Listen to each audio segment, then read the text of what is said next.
Welcome back, everybody, to the next session of Reditus. We're on episode 80, which is insane that we're on session 80. So far. Yeah, if you take into account the one-shots and stuff, that means we've had like 100 sessions. That is crazy. But let's do a recap. So last week, episode 79, the Mantram released his spectral blade from Reen's body and declared that while Dracoris had failed her, the Order of the Feyforged would not. Reen's bond to Dracoris was severed, and Jak desperately tried to restore her. She reformed before him, reborn as Reen of the Feyforged, Fey energy crawling across her form. Elsewhere, Elion tracked down one of the Arrokan citizens recruited by Paradon Van Moria. Through careful deception, he learned that Paradon had given them powerful rings infused with multiple magics, mentally and physically bound to its wearer. They had been paid vast amounts of platinum and instructed to wait for a future task. Investigating the death of Groggle, the Goblin Tavern owner, the group initially suspected Slacknip. However, after contacting Slacknip and speaking with the guards, the truth emerged. Groggle had triggered a magical trap hidden within Slacknip's journal, killing him instantly and alerting its owner. Slacknip had only returned to reclaim his book. Strange sound had echoed from the birthing tree. Drawing the group back along the way, Legal briefly appeared. Excited by the news of a Bloodweaver threat in Talath, after answering some of Jak's questions about Paradon and Mastos' island, he departed to consult the druids of Dunaman. At the birthing tree, the group found Khaled, a sealed metal box and a heavy tattooed pale warrior guarding it. Turning to Mastos, Khaled spoke only 2 words. It's time. I'll be right back to see what happens next. Through shattered lands and broken sky, the keys ignite, the lost must rise. Bound by fate, by blood, by steel, a world forgotten, a truth concealed.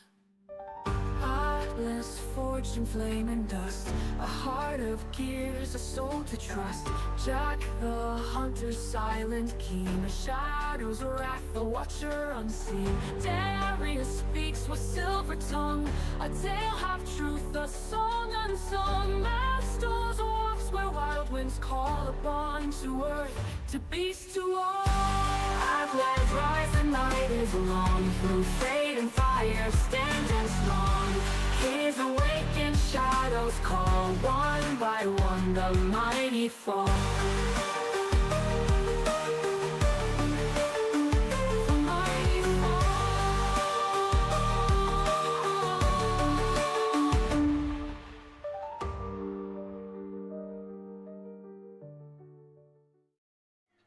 All right, welcome back, guys. So, to catch up exactly where you guys were, you had come walking from the tavern area from the east, investigating that murder of Groggle. As this light kind of appeared, you guys walked up towards the birthing tree. All 4 of you walking up towards us, kind of cresting up these stone steps, and you immediately see ahead, you see Khaled and this hulking, muscular human, skin completely pale, almost looks like it's painted white. Lots of tattoos, no hair across the head, kind of a necklace down the side, an open kind of tunic with robes, standing with his arms crossed. And as Khaled gestures to Mastos, Mastos, it's time. And Mastos kind of looks a little bit trepidatiously, but kind of walks forward a little bit. What? Do I just put it in? Well, you have to attune to it. I know how nervous you were about leaving it here, so Gar has given this a special chest. If you attune to it yourself, then only you can open it. And Mastos kind of turns back to the group, kind of looking at you all for sort of approval. What do you all think? I mean, you're the one who decided to do this. We'll get you something else that's shiny. He turns and starts to kneel down, and he goes to reach for the seed. Oh, no, not just yet, Mastos. Once you attune to it, you can focus on it and place it in safely. If you pull it out here, then we might have another accident. We don't want that. He kind of nods his head and puts his hands on either side of this metal box. You see this big kind of blue crystal in the front of it. And as he kind of touches it, you see the blue crystal start to glow slightly. And as he does that, the hulking human wearing this mask. Has indents in it, almost resembling facial features like eyes, nose, mouth, but yet you can see it is a mask. Kind of stops about halfway across the head.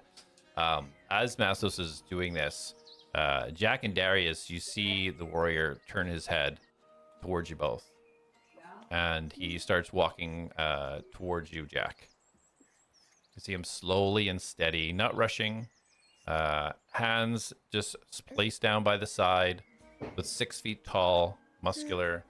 He gets about 5 feet from you, Jak, and he puts his hands together in a pray motion, and he bows.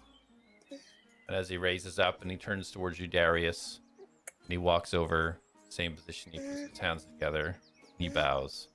Darius will kind of like nod at him. He takes a few steps back, and he looks towards Elion, and then just goes back and starts walking back behind the metal box again. Interesting.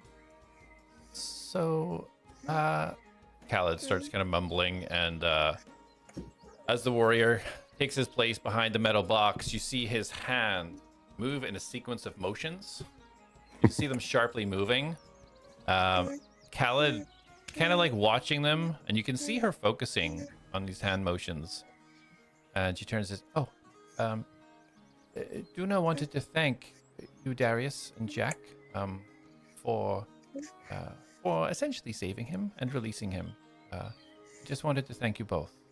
What? He is sorry that Atlas isn't here to also thank him. Who did? Sorry? You helped free him. Who? Duna. And she points over to the muscular human. The white one? Yes. Okay, when did we free them? How? And you see another series of kind of hand motions. And she's kind of watching his fingers move. Well, I suppose God technically released him, but you saved him from that cave system or something where the mirror was, the prison. Oh, the mirror we gave to Guy. I assume he let him out of the mirror. Yes, that's it. All right, well, I mean, the only part we had in that was giving Guy the mirror, really. Well, without that, I expect he'd still be in it. That's fair. Hopefully everyone's as friendly as that. Why was he in there? She looks over to him as he just kind of stands still. And she looks back to you and back again. I know a little bit about him, but he's a bit of a mystery to me. Apparently, Gar knows him quite well.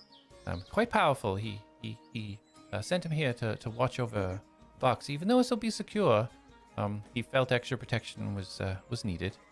Well, for what we're giving up, absolutely. I don't know if... I still don't feel right about it, but I mean, it's Mastos' call at the end, so I'll support whatever he's doing. Well, he'll have some time if he returns and doesn't want to put the seed back where it belongs, then he can still make that decision. It's not being forced upon him. Hold on, wait.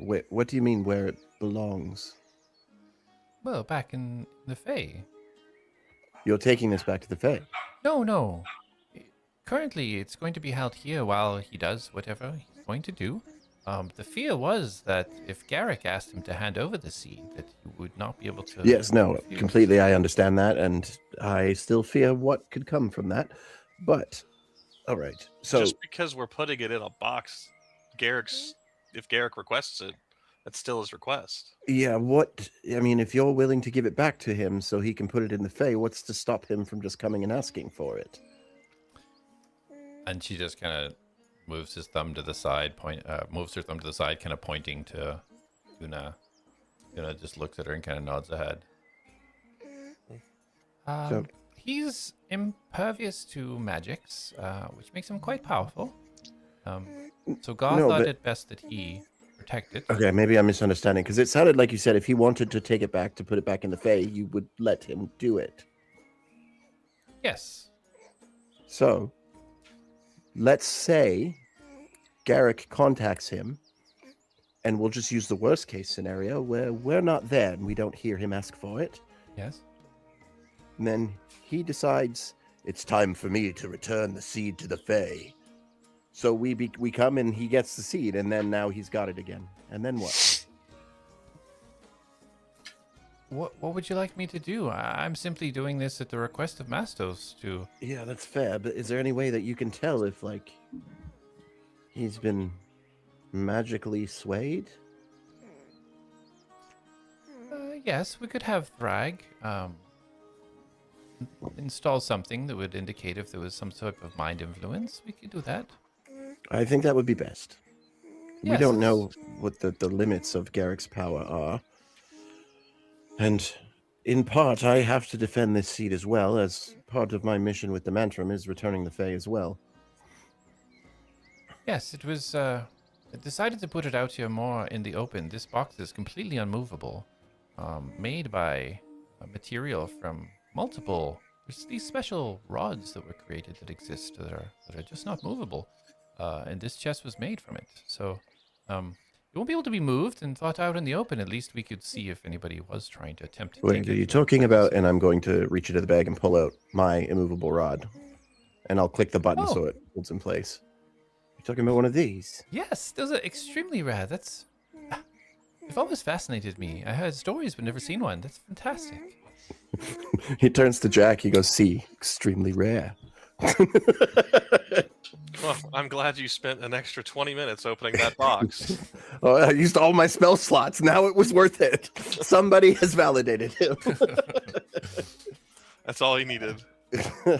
How is the release mechanism on the inside of the box? As you ask this question, you look down. You can see Mastos is in a complete trance now. This blue glow from the crystals, kind of his eyes, kind of in a blue glow.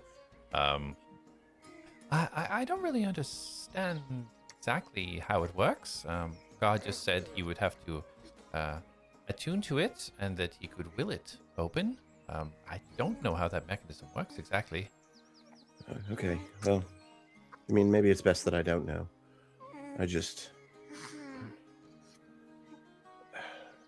I expect it's going to take quite a while. I know for regular magic items to really understand and connect your powers to it takes about an hour or so. It's quite safe here if you wish to do something while you're Right. waiting. Very well. And Darius looks at Jak and then looks at Elion. While looking at Elion, he's like, I think it's time we had a discussion. Yes, we can do that. Yeah, Perhaps we should right go now? somewhere a little more private. Oh, yes, that's probably best. Where do you want to go? I don't know. Is there an alley nearby? Do you want to go to a room? I'm sure I could go get us a room at the Triples very easily. They're quite fond of me there. I think after hearing some activities you got into, perhaps the Zooms might be more relaxing. Okay, you don't have to take part in those activities. They are leisure, not mandatory. Well, We could just, do a regular bar or inn.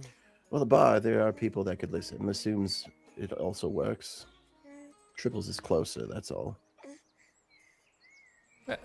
sure, yeah, let's go to the Triples then. But that's fine. Very well.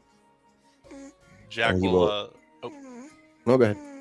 Jak will turn around to the white gentleman whose name escapes me already. Duna. Obviously. Duna. Yeah. And Jak will look at him and he'll kind of do one arm up and he'll kind of give the guy a bow and then take his bow. Okay. Yeah, he kind Darius does finger pistols. If you. Yeah. More he like- just bows his head. As you guys turn to leave, roll a perception check, please. You want to roll for me? My hands are very preoccupied at the Yeah, moment. absolutely. Jak will do it since he's your bodyguard. Sure. Yeah, go ahead. All right. With advantage because I'm his bodyguard. Well, you're just rolling twice for each of you. All right. Jak rolled an 8. Darius gets a 14. So that's an 18. 18. Awesome. I get a +6, I think, so I'll be at a 14. Okay. Elion rolled a 13 and he sucks. So, Wait. as you guys turn to move, Yeah. you see right at the edge of the top of the stone steps, you see a gray figure. You see right away looking like an elf. Slim in build. You see a scar on the right cheek. You see a ponytail kind of pulled in the middle and hair kind of dripping down to the sides, down the front. The color of this elf completely shaded in gray and turns and walks down the stairs. So he's coming towards us. It's coming towards us. Walking away from you down the stairs. You just kind of see the elf turn, walk down the stairs, and you kind of, see the head kind of disappear down. That person looked quite suspicious. Anybody you recognize? The only person that's that similar shaded I thought was Dante. Magnus is also kind of paley gray, isn't he? Yes. Did it look like Magnus? It did not. The entirety of the body, clothes, hair, face, skin, everything looked the same shade of gray. This is extremely unusual. It did not look as if you were looking through it. It held its own space, but it did not look like a normal physical being. Did it pay us any mind? It was staring directly at you. Oh.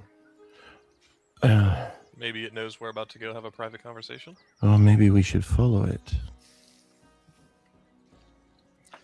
And Jak is going to quickly point at it with his finger gun, and he's going to use Hunter's Mark. Okay, so use Hunter's Mark just as kind of as the head kind of crests down the bottom step. It helps him track. Yeah. Elion's like, okay, well, just let's be cautious. Absolutely. And Darius is going to pull the hood up. Okay. How far down the stairs is it? Well, you can't see from where you are because the stairs goes down. You'd have to actually start to go down the stairs to see. I mean, like Darius. top to bottom. Like how? Like do I know? The stairs goes down and turns to the right, so you're assuming it's probably going down the stairs to the right. You can go to the edge of the stairs and look down if you wish. Right. I mean, how far is it from the top of the stairs to the bottom of the stairs? Oh, he wants to do something funky. about 20 feet. It's a sort of a right angle. You go down Okay. 10, turn down 10 to the right. Yeah, Jak will kind of dart down the stairs. Any people that he can use as cover, anything like that, he will be going stealthy. Okay. So yeah, there's kind of bushes and kind of little trees kind of to the sides of this path going down. So you can go ahead and roll a stealth check for me.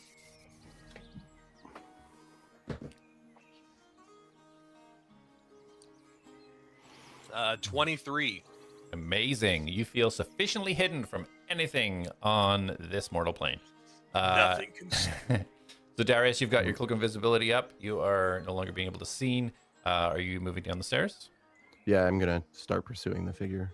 Okay. Stealthily, obviously. Yeah, absolutely. So as you go ahead and roll a stealth at advantage for me. Natural 20. Amazing. So as you both kind of start moving your way down, Jak, you're not exactly sure where Darius is. But as you guys start moving your way down this area, you do see a couple of citizens walking the path, but you don't see this figure. But you do see a figure walking straight towards you both on the path. And this figure, Tyler, what do they see?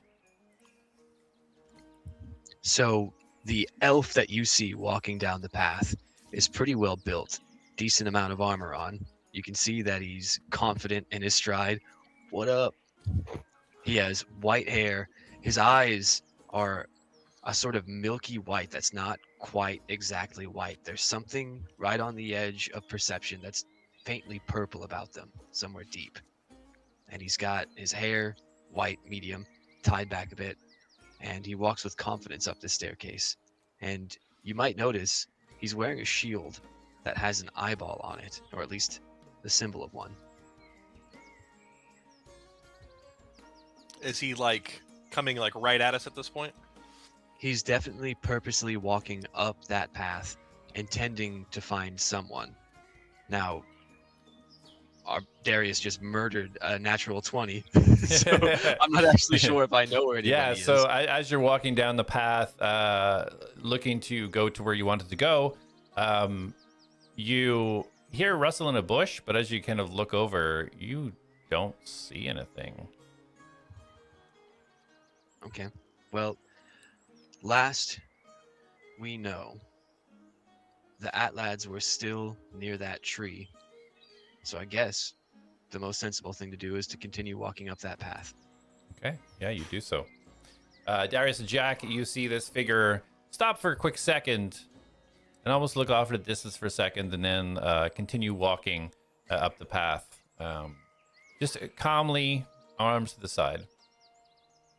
Do we still have our telepathic bond up? Yes, you do. Is it the same figure that we saw go down the stairs? It is not. This is an elven figure, pointed ears, similar armor, but not. This elf looks a bit older. No scar on the side of the face, and hair is more short, kind of to the shoulders. Okay. I'm going to think to Jak. Is Elion with us? I don't know if he pursued with us. Elion is standing at the top of the stairs, wondering where the hell you both went. Yeah, okay. We just disappeared immediately. I will think to Jak. Did it seem like that person was coming directly for us, or am I crazy? No, the movement suggests he's going where we were. Do you want to continue pursuing?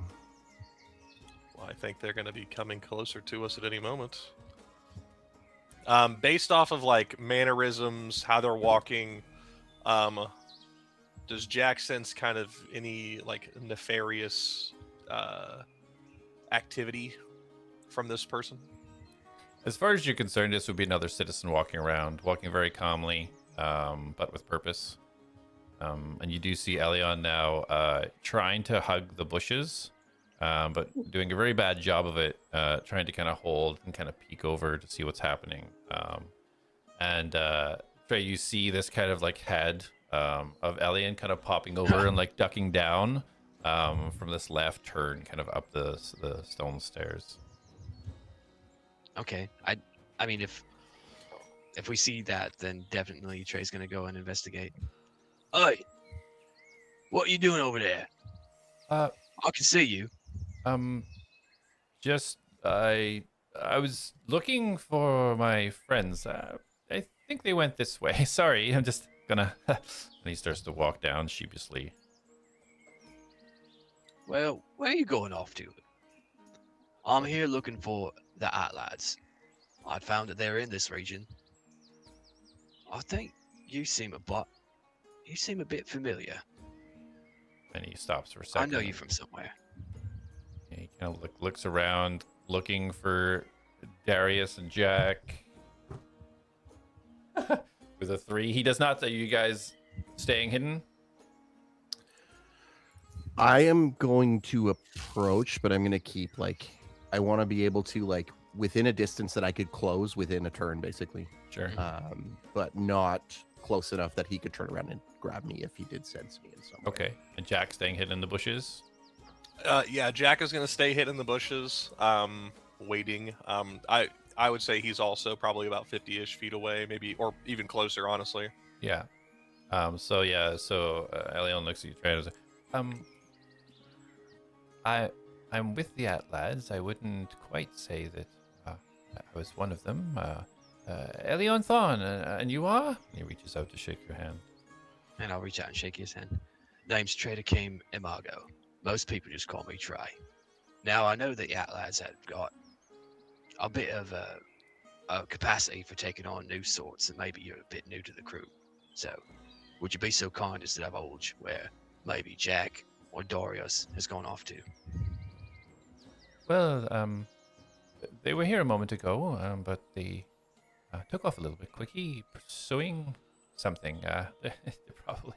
Probably just gone this way. I should probably just head on that way. And As Right. as Elion is talking, Jak is going to teleport basically right up on Trey, and he's going to have concealing very well his dagger of venom, and he's going to kind of press it into his side as he Darius, like seeing that appears too, right in front of him. will come He's- up behind him and apparate the soul seeker like right across his neck. Yeah, I'm not cutting him, but just like having it Right. there. yeah, and Jak's going to appear. Are you here on good terms, or are you here on bad terms? Because there's already somebody hunting us down. Hmm. And you'll feel the dagger kind of poking into your side, but not actually attacking. I think this close, you guys would definitely notice that there's a cohesiveness to the color of this man's armor. Everything that he's wearing seems to sort of dull into a common gray. And much like the skin of this elf, it's a very dark gray. It's sort of somewhere between dark gray, light black, and his entire person is very muted colors, except for the hair and the eyes, which are striking. And as he sees the daggers pressed to him, he'll just look at Jak. Now, I've been looking for you. I've got something to deliver. Your hands only. And he's going to put his hands up, and he's going to start reaching towards his bag. And Jak's dagger just remains. Elion kind of takes a few steps back, trying to get a little bit of distance, kind of watching this unfold. All right, you can give it to me. And he'll reach into his bag,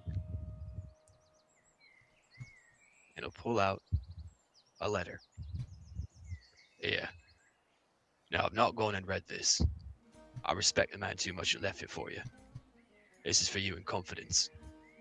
And he hands it to you, Jak. Jak will kind of slowly take it and look over it. Does he like recognize any insignia or anything on it? So you see it is sealed. You don't recognize the seal. It just has an intricate letter D on it, but you haven't seen this seal before. And Jak will kind of look at the letter, and then you'll feel the knife blade come off your side as he puts it away, and he takes a step away from you, giving you some space. Mhm. And then he kind of looks to Darius. I'll disapparate the sword. All right, I appreciate it. And he's gonna take it, and he's gonna put it in his shirt. Sorry for the caution. We've been followed by a gentleman that doesn't have good intentions. So Right, well, that sort of relationship makes us rounds then, don't it? Ain't nobody out here can afford to not watch their backs, so I can respect a group that's gonna keep an eye on each other. And Elion, Yes. I respect you too just as much. Oh, When did you join the ATLADS? right. About is it a week? A few days? Time seems strange. Pretty. Yes. How long was it? Darius? about a week. About a week. Yes. A week or two, yeah, since you joined. Who exactly gave you the letter? Did we hear him say his name? No. No. The letter- Sorry, ahead. what's your name? The name's Trader came Emigo. Most people just call me Trey. All right, Trey. And sorry, who gave you the letter? Somebody I failed. Care to elaborate? Given the circumstances, it's a letter that I think was meant for Jak to see. I've not read the contents, and so I don't want to spoil nothing that maybe Jak needs to know. All right. Okay. Well, appreciate it. And Jak pulls out a gold and slides it over to you. I think Trey would just sort of look at it. He'll take the coin in his hand. It's been so long since I found myself needing things like this. But I'll take it anyway. He slides it into his backpack, and out comes a little notebook where he starts writing down about Elion. And what about that Curiosaur up there? There's another man been walking around with your name escapes me. I believe it's what'd you say? Mastos. Is that right? Depends on the yes, day, but that's- yes, for the most part. Yeah. That gets written down as well. Slaps the book closed, puts it in his bag. I didn't know if I'd actually see you here. I hope you don't take too much offense to somebody seeking you out. It's just that man, he meant a lot to me. I'm still not sure. Darius kind of smirk. He's like, I'm used to people seeking me out. Just lately, it hasn't been the friendly type. Happens too often these days. So, you know a male and a female that know us? I've no interest in saying too much to you just about now, Jak. Let's just say I've heard of you. I'm a bit familiar with some of the things you've done. I'm real proud of the way you handled yourself in Memoria. Each of you. What it cost you. I know what that's like. Elion kind of leans over to Jak. Do you know what he's talking about? Who is this person? I think I need to read this letter to find out. Well, we were about to go to the triples and I guess talk about some stuff, and I guess I need to read this. Triples, that's tavern up that way, yeah? Of sorts. That is the best description of sorts. We'll just be having lunch, I think. Yeah. As Jak looks at the guy, there was a shield on him. What did he have any other weapons? Yeah, you would note in the sheath, well, he's got a couple of sheathed weapons. Probably one that is the most readily available is going to be one with a red hilt. Looks a bit flamboyant, maybe. The shield has the insignia of an eyeball on it. Do we recognize the insignia? Jak, you looking at this shield, you recognize this small shield kind of clasped to his wrist, and you can see the parts where this shield would extend and easily open up. And you recognize the shield and the hilt of this sword, having seen it before, carried by Dante. And he's with the Caterva? Dante? Was he with the Caterva, or he was just Sinicallum? He was Sinicallum. Okay. Okay. So you've been to Sinicallum before? Or you lived there? I spent a lot of time in Sinicallum. It's one of the first places that I really felt like things were starting to make sense for me. And so yeah, I stayed for a while. But I couldn't find the answers I needed there, so I left. Not been back in a bit. Maybe too long. Yeah, it's been too long. But it's not where I'm headed now. As I understand it, each of you spent your time in Sinicallum. Did quite a bit there. Right. Not me. Right. Yeah, no, we met him on the road. Yes, I was caught by spiders. Had to be rescued. It happens a little bit more than I would like, but they helped. And sorry, go ahead.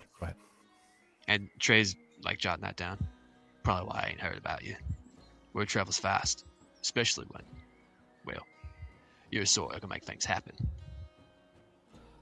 For myself, like I said, not been back to Sinicallum in a while, but the road ain't taking me there neither. Now, this sort about I expect I'll be making my way to Haven before long.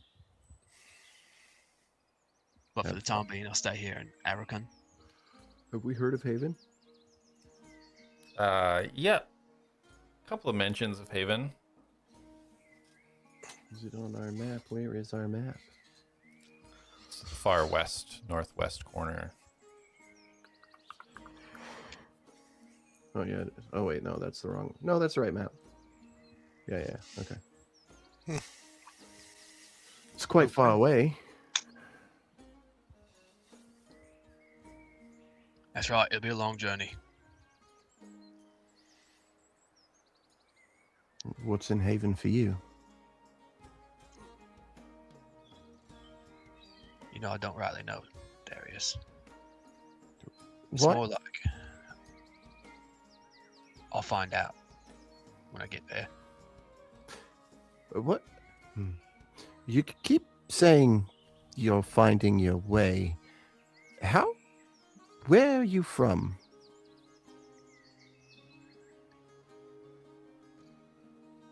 You ever heard of a small town called Copenhagen? Have I? You have not. Sure, yeah. Couple times. Conversations. People passing. Don't know a lot about it, to be honest. It's just another small town, just like any. Bit west of Yarrick. That's where I came from, really. Originally, anyway. And then I spent quite a bit of time in Sierra Column. Sometimes it feels like home to me. As you guys are having the conversation, you guys notice that Elion has his book out and he's frantically trying to scribble down and notate all this. Are we going to the triples? It'll be just a little bit easier to document. Yeah. Let's go. All right. Or the zooms. Quieter. That's fine. No, that's fine. That's fine.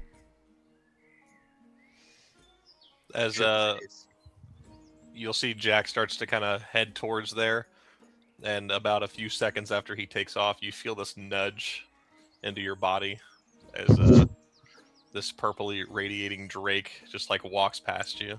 Yeah, you just see.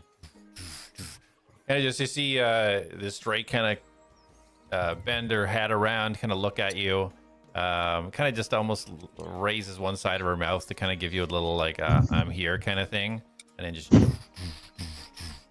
keeps walking behind Jak.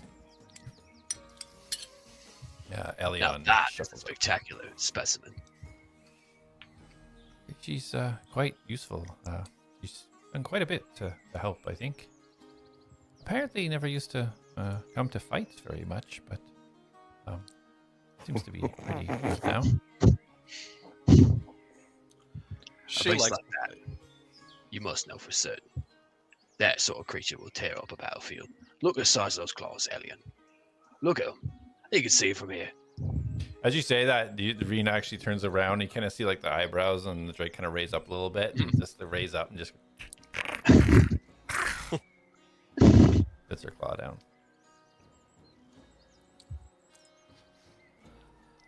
All right, enough showing off. Let's go. All right. As we walk, you kind of see Darius like off in thought, and then you see his outfit start to change. And I guess for Trey, because everybody else has seen this, you have not yet. It almost think like Mystique from X-Men, how her skin changes. Oh, cool. It starts from that and it starts to work its way up. Now, the outfit itself, like the outer purple vest with the white shirt underneath stays. But now where it was bare chest, you see almost leather armor form up with a symbol underneath that looks like, it almost looks like a demon. And then there are crests on the shoulders as well that appear. So I just shift it so that my outfit is still the same on the outside, but underneath I have leather armor that has Demantrum's insignia on it. Okay. Awesome. Are you guys heading towards the triples? Yep. Walking westwardly. Civilians going about their business. It is still fairly early in the afternoon, coming up to kind of lunchtime. It's a beautiful day. Arakan, although it is usually warm within this city, a mixture of Fey and mortal plain.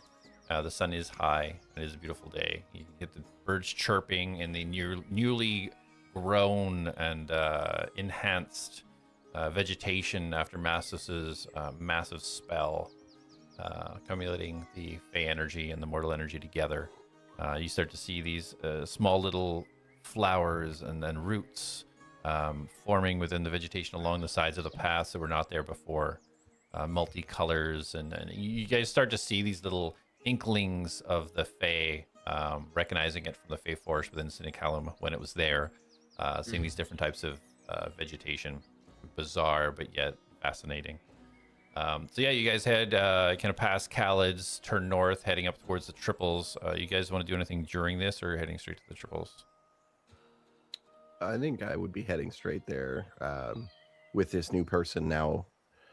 And then the suspicions that Darius has with Elion. He's kind of on edge. Yeah, understandable. Yeah, so you guys Jack's. Go ahead.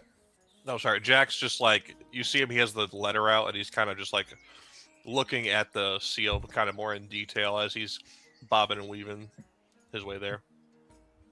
Okay, perfect. Yeah, you guys reach the triples. You can see the lunch has kind of started. There's people sitting out in the benches outside at the tables. You can kind of glance in. You can see that there's one or two tables still not taken, but it seems to be their lunch rush. There's a lot of people in here. So what do you guys do? Who's at the bar? You see Sophie at the bar. So I will go up to the bar. Hello, darling. Oh, hello, Darius. What can we do for Sir Darius today?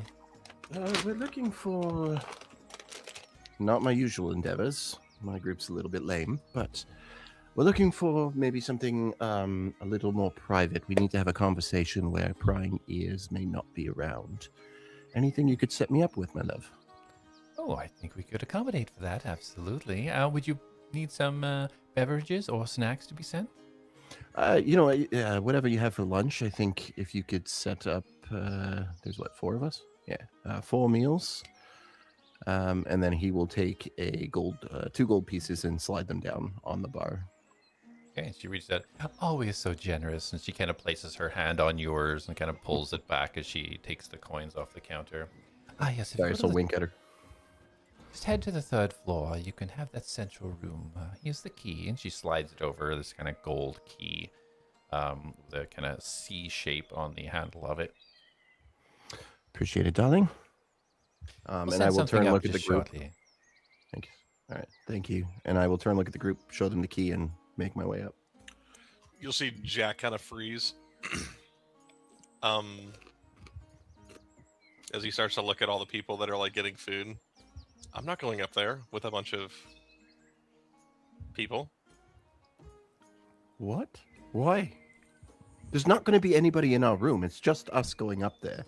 They will bring us drinks and food. You'll be fine, I promise. Mr. Nara, it'll be okay. Don't worry. Sophie says from the side of the bar.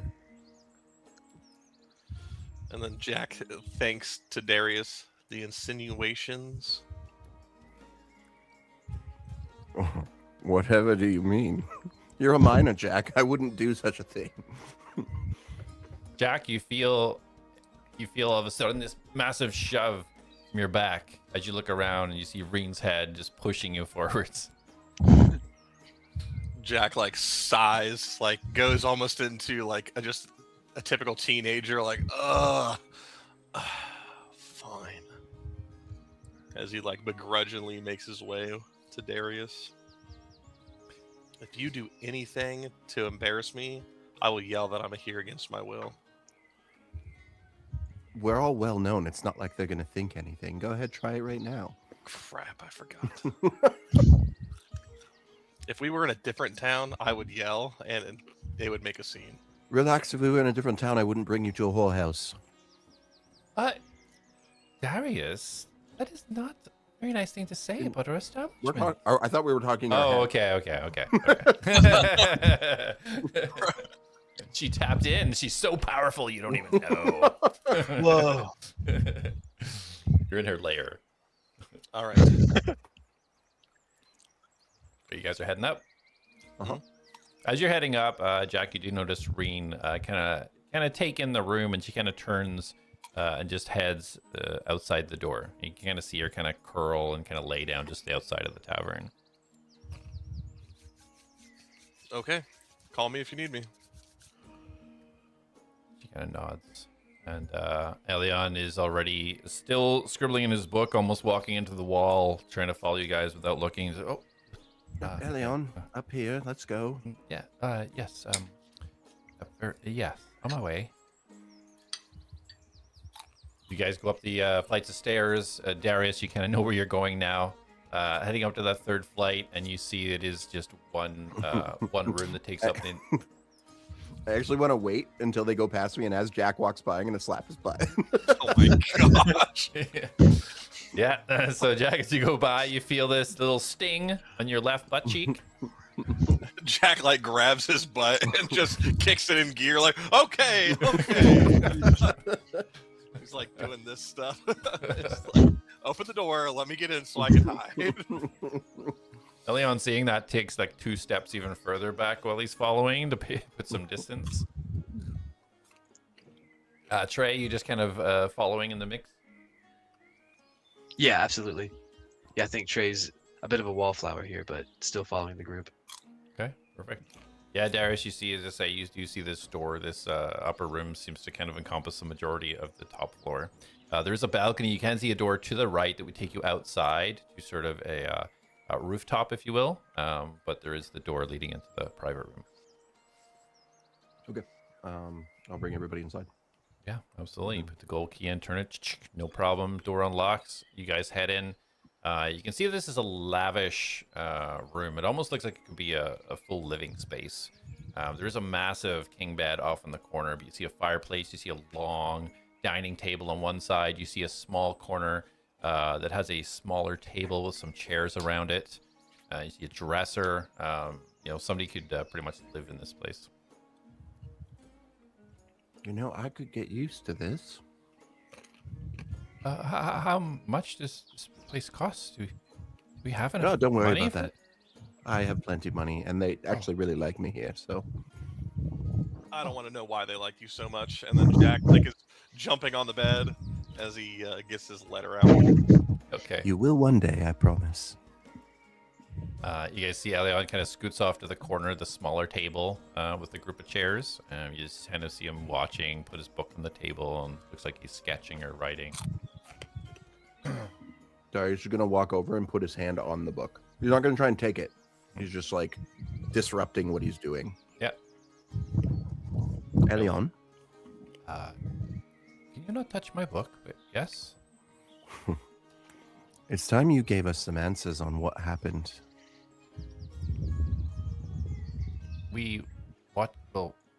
Mastos has to put the seed Not in the... here. And he takes his finger and kink on his chest.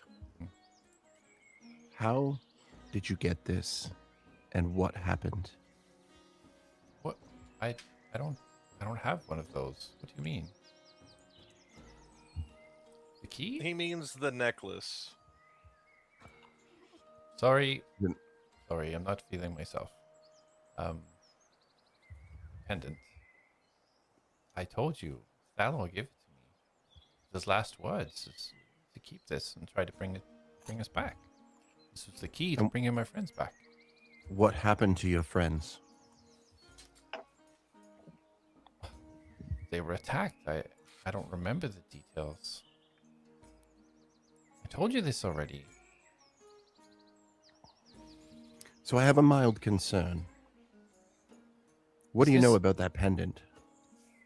And he kind of looks, almost not pushing to the side, but kind of turns his head and looks over towards the kind of stranger in the room. He's like, "Is now the time, Darius? Don't you think we should address the stranger in the room?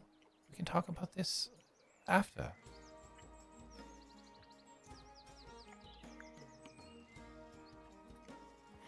Very well. Here's the deal. I'll drop this right now.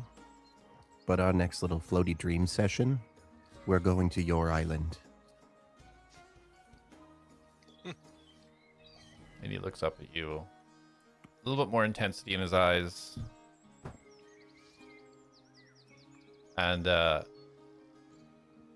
if I'm ready, yes, we will. I suggest you get ready. Okay, I'll get ready when I can. He immediately breaks his strength of voice, but you can see his hesitation and strength in the wanting to, but I'll try. I want dances too. What? Well, let me So read I this want letter. dances too. Very well. Good. I'm glad. Now, Trey. Again, a little suspicious. We're being hunted by someone that is not great. You said you knew about our endeavors in Vinmoria City. Yes? That's correct, yes. Well, turns out that we weren't so successful, and he might still be alive, and he's here trying to kill us. Before you start saying stuff like that, I know when I killed somebody. To And be I fair, killed him. He did kill him. What did you know of Vinmoria?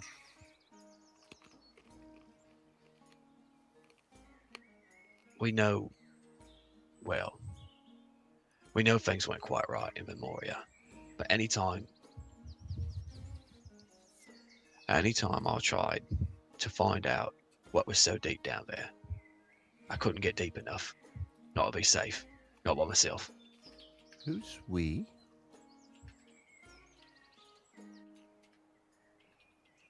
My life seems to be a bit different than most of us.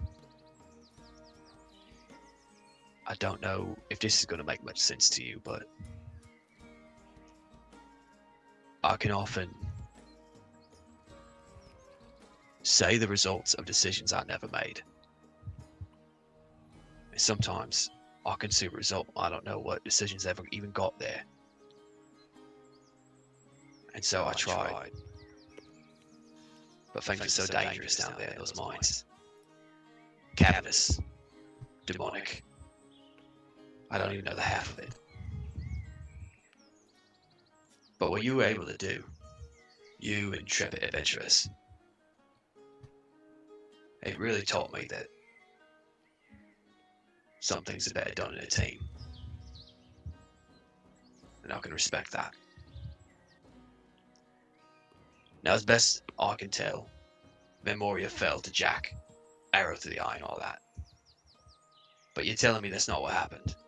No, that is what happened. And Jak, you doubt yourself. Or maybe it's regret. What do you think? On killing Lemuria? You put an arrow through his head, and you're going to say you didn't kill him. Oh no, I killed him. I know when I kill someone.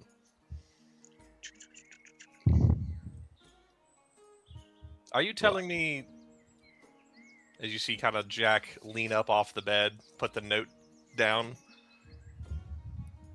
is Dante alive? Why don't you read the letter? I did. Oh.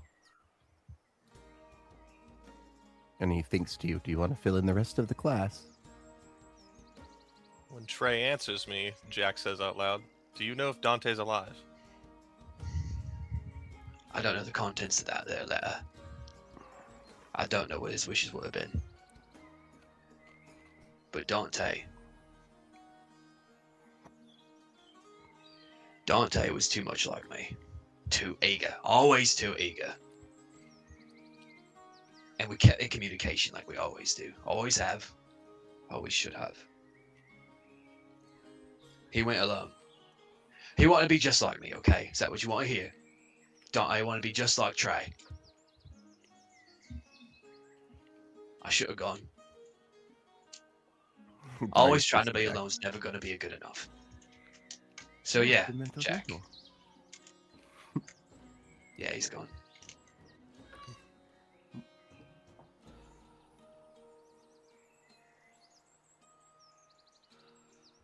Well, at least I hit him once with a bolt before he died. But I didn't read that letter. Wasn't meant to. At least I don't think so. Did it have any instructions for me? Jak just kind of gets the letter back up and he starts to read Ed to everybody. If you're reading this, then it's not a good thing. I can only assume I've failed, and Trey has given you this note. I see a lot of my younger self in you, but without guidance. There's something special about you and your friends, and I was happy to be able to help you on whatever journey it is. Look to your friends for support and keep them close, as I did not, and I have paid the price for it. Stand fast and hold the line, fellow warrior. Dante Blackmore.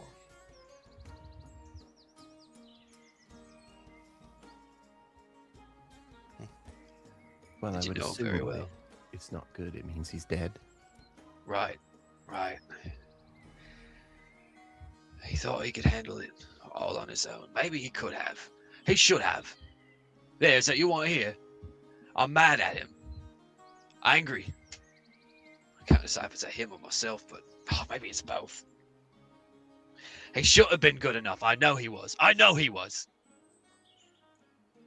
It doesn't mean anything now. What exactly did he do? He went to Dwarven Rest. Yep. The mission, he said that the weight of the world weighs on it or something, and maybe we thought he was kidding. Well, if he failed that mission, does that mean that the world is in peril? I don't know, Darius. It's just... Do you know what the mission was? I do. Do you want to share with the rest of the class?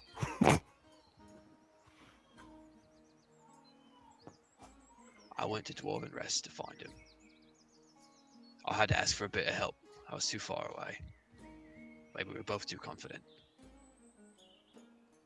The diamond, she got me there. Yeah, I found him. You never want to think it's going to be that way, but you make a mistake, and you get done in. And he was proper done and dusted when I found him. It's not like he couldn't have done it, he just didn't. I don't know if it's confidence, hubris, whatever you want to call it. Maybe it's my own fault for not being there. Well, I mean, there's a fine line between confidence and hubris. And that is if you die or not, really. Dante is strong. Was strong. And if you're saying you should have been there to help, then I'm assuming you are also strong. Sometimes I'm not so sure, Jak. Dante was... He was everything. My protege, as you recall him. And he was so eager. Gods, he was eager. He knew exactly what he wanted at all times. Or at least it seemed that way. Never could tell when he was making a joke or having a gaffe. Gonna miss him. So, what does this mean for you? You delivered a message, you know, if you know Dante and you're from Senecalum, you have connections in there. And you talked about ATLADS and knowing that they take people on. What do you want?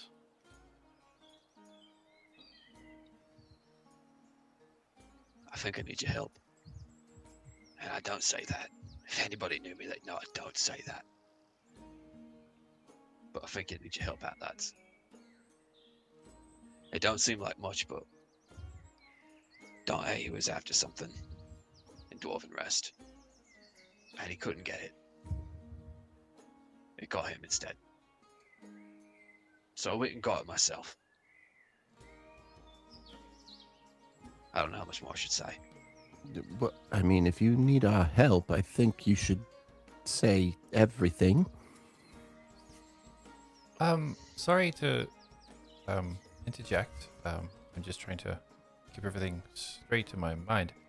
You said you found him done and dusted. How was he killed exactly?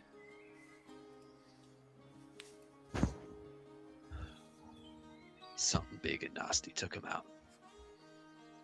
And he got it pretty good, otherwise it wouldn't have been as easy as it was for me.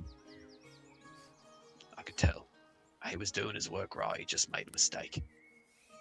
Luck of the draw, as it were. You gotta be smart. You gotta be. He couldn't do the same things I could. But it was so close. So you were able to finish his mission? That's right. It took a bit more than I would have expected. Maybe I can see why he would have made those mistakes, but yeah, that's right. I got down there and I got the job done like I always do. Well, you seem to be a bit older than I am, and I'm kind of learning about looking to your friends and keeping them in support, so you can rely on us in combat. I don't know if he ever told you, but Dante liked you a lot. Yeah, he did. Probably wouldn't say it. Too proud. Maybe it's too much like try. But he liked you nonetheless. That makes Sorry, you worth looking at. are you sure? Found that many people have not quite much of a like for Jak. Are you sure? It's that sort of thing that you don't just say to people. It's something to keep inside. He said I was a fellow warrior. I think he recognized combat ability, like I like to recognize. A fighting spirit. So, I like Dante too. And it's weird to think that he's not alive. He was always a bit rash, but... Yes, it's very sad. But, sorry, you said you took something from Dwarven Rest? That's right. What did you take?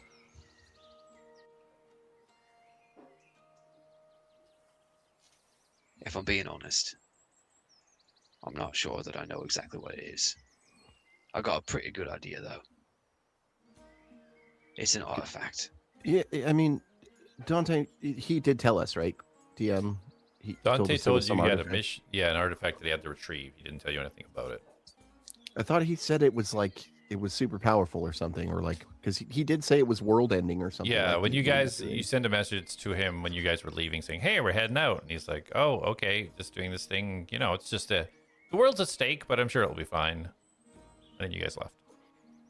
Okay.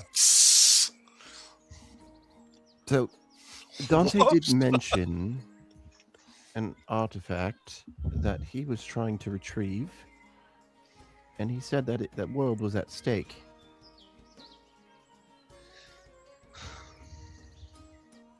Do you have this world-ending artifact? Maybe Dante thought it would be cute to muck about and say it's world ending. I confess it's quite powerful. It is pretty tough stuff, not going to lie. So yeah, I couldn't just leave it laying there. Mission half done. Barely even guarded. Dwarven's Rest fell. It had to. Something else has to take up residence that's going to be able to guard that place. Cure air is all well and good, but that artifact just laying there in the open, nah, it couldn't be left that way. So I went and got it myself, and that's why it needs to be respected. And normally, any other time, I would just go about my way, like I always do, staying out of sight if I have to. Do what must be done. This time it's a bit too much. If Dante couldn't follow through, well, I know I must. And if he wants to go alone and lose everything, that's not the way I'm going to do it. I gotta make it mean something that he's gone. So I'll be the man he couldn't be. And I'll tell you that I need people watching my back right now. Okay, and I'm happy to help watch your back. I just would like to know from what. I spent so much time away from Sinacolum, away from the kit, away from them. Try to put some distance. Maybe then I'd be able to figure things out on my own. But now, with this artifact on top of everything, I don't even know. I just know that people are going to want this artifact. Big names you've heard of. I don't imagine the Centaurium are going to want me walking around with this thing in my pocket. No, the Centaurium doesn't really want anybody walking around with anything in their pocket. Any Sounds other like big it. names? Sounds like Magnus might be on that list.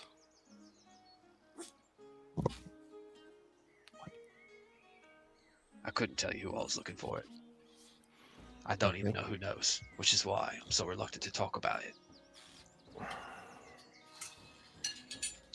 What is the artifact called?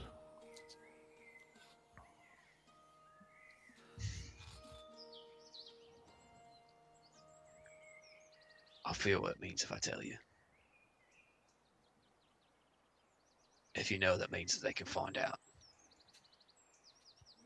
I mean, I could make you tell me too if you really want. Maybe.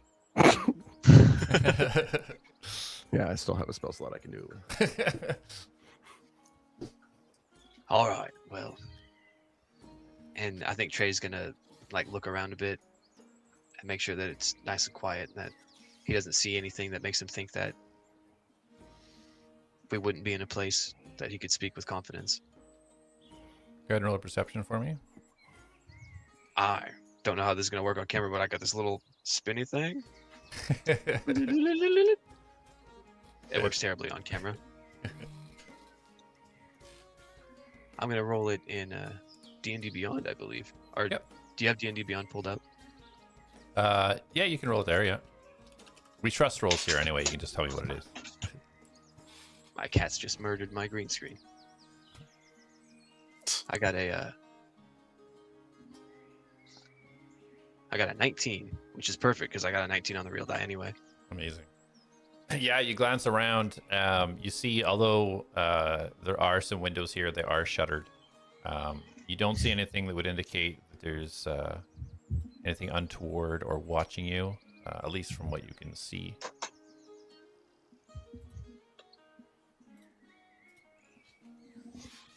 Well, it's called the Mind's Devour. And it's a pair of gauntlets. Weird shape, like you gotta have short hands, small fingers. Dwarf, probably.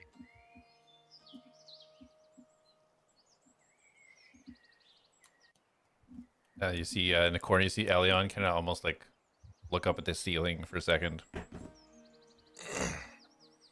He doesn't seem to acknowledge what that item is.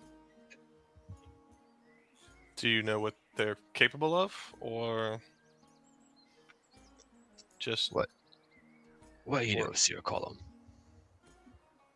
what do I know of Sinacolum?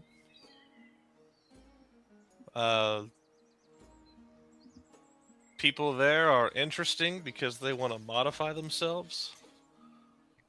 Some passcode, flesh is but a vessel. Carmen was really nice. But I guess self-modification is what I think Elja. of. Lots and lots of representation there.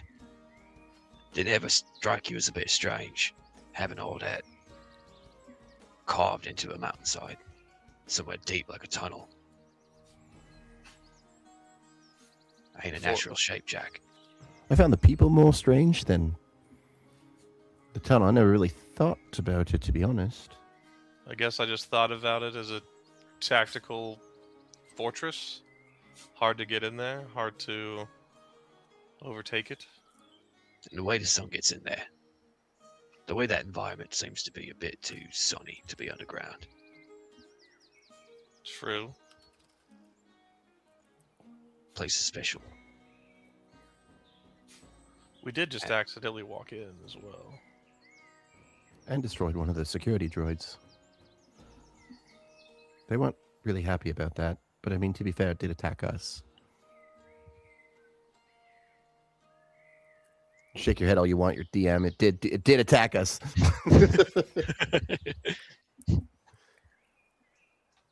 Well, suffice it to say, it didn't get that way overnight. And it didn't do it on its own. I just assumed machine people, it was easy for them to burrow into the ground, mountain, whatever. Well, you're not too far off, Darius. Something made that place. Mhm. And if you could control something like that, changing landscapes on grand scale like that, well, you'd have the power to reshape somebody's life. Life of a whole city. Wait, is that what fancy? the gauntlets do? I'm not going to pretend like I know exactly how they function. But I know they're involved with the way that Cinecolum was made. I mean, I could take a look at them, see what I can divulge. And Trey will reach into the bag and pull out the gauntlets to show to Darius. Okay. As soon as you start pulling out the gauntlets, you see Elion immediately, his eyes kind of like light up, and you see him just kind of like slowly kind of starting to move in that direction to get a good look. Yeah, as he pulls them out there, as you can see these strange gauntlets. You expect when you hear gauntlet to kind of be like a full hand arm kind of situation. These are quite stubby. And you see the where that would be kind of where the wrist is. You see that it is built in such a way, metal is molded in such a way, representing a huge spiral, almost looking like a shape of a worm within it. The fingers really stumpy, almost half the length of your own. One of each, one right hand, one left hand. He gestures over towards you. All right, and he puts his hands out to touch them. May I? Certainly. I know. Hold them up to you. Puts his hands down, he takes a breath, opens his eyes, and like purple smoke starts to come out, and I will cast Identify on them. Okay. So you go in your inventory and search up the Mind's Devour. Okay.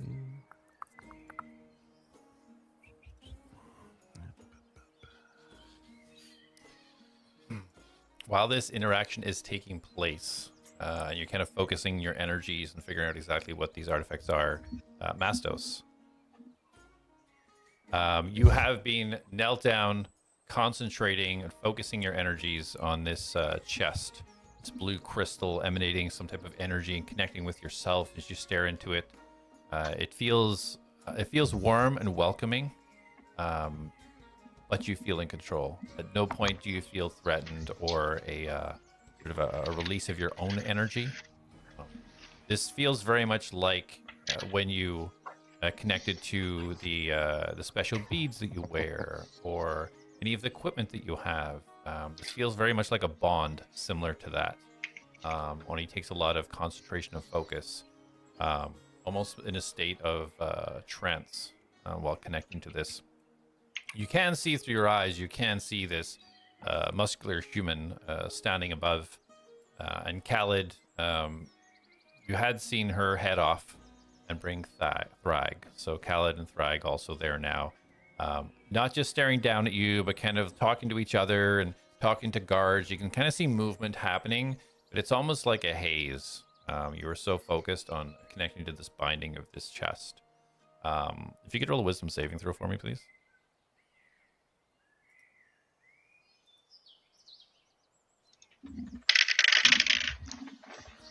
Oh my, sorry, my Millennium Falcon is not in position. I hate when that happens.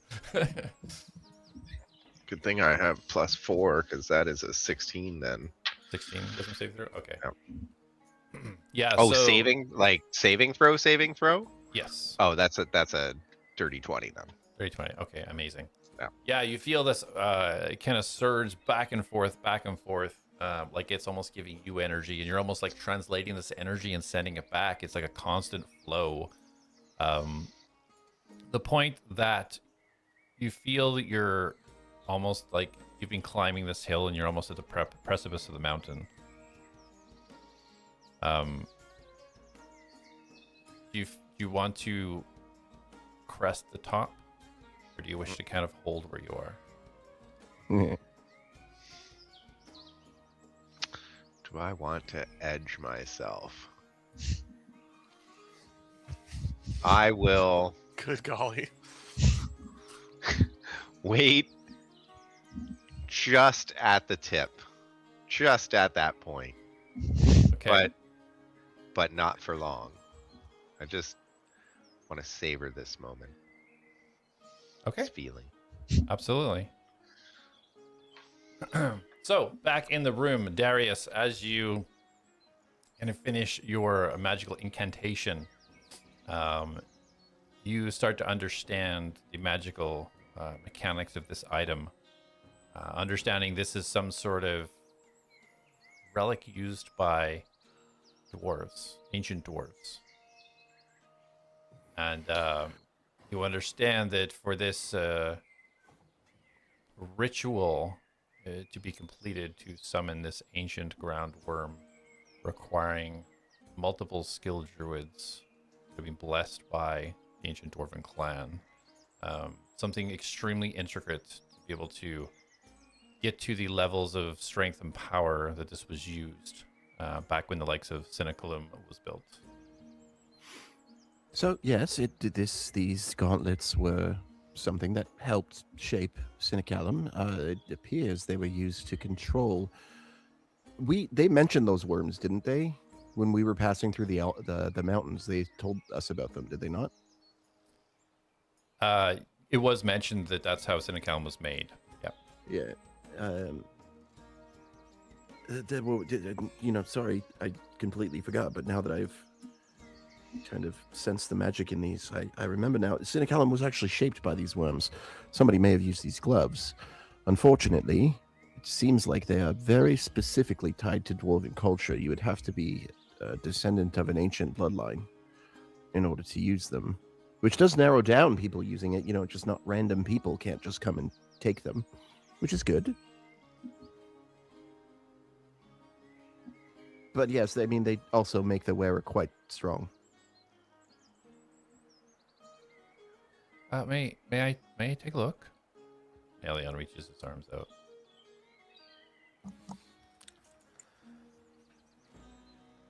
Darius? Do I have them? I thought I was just touching them. Oh, I didn't know okay. I was. Oh, sorry. I Oh. thought you handed them over.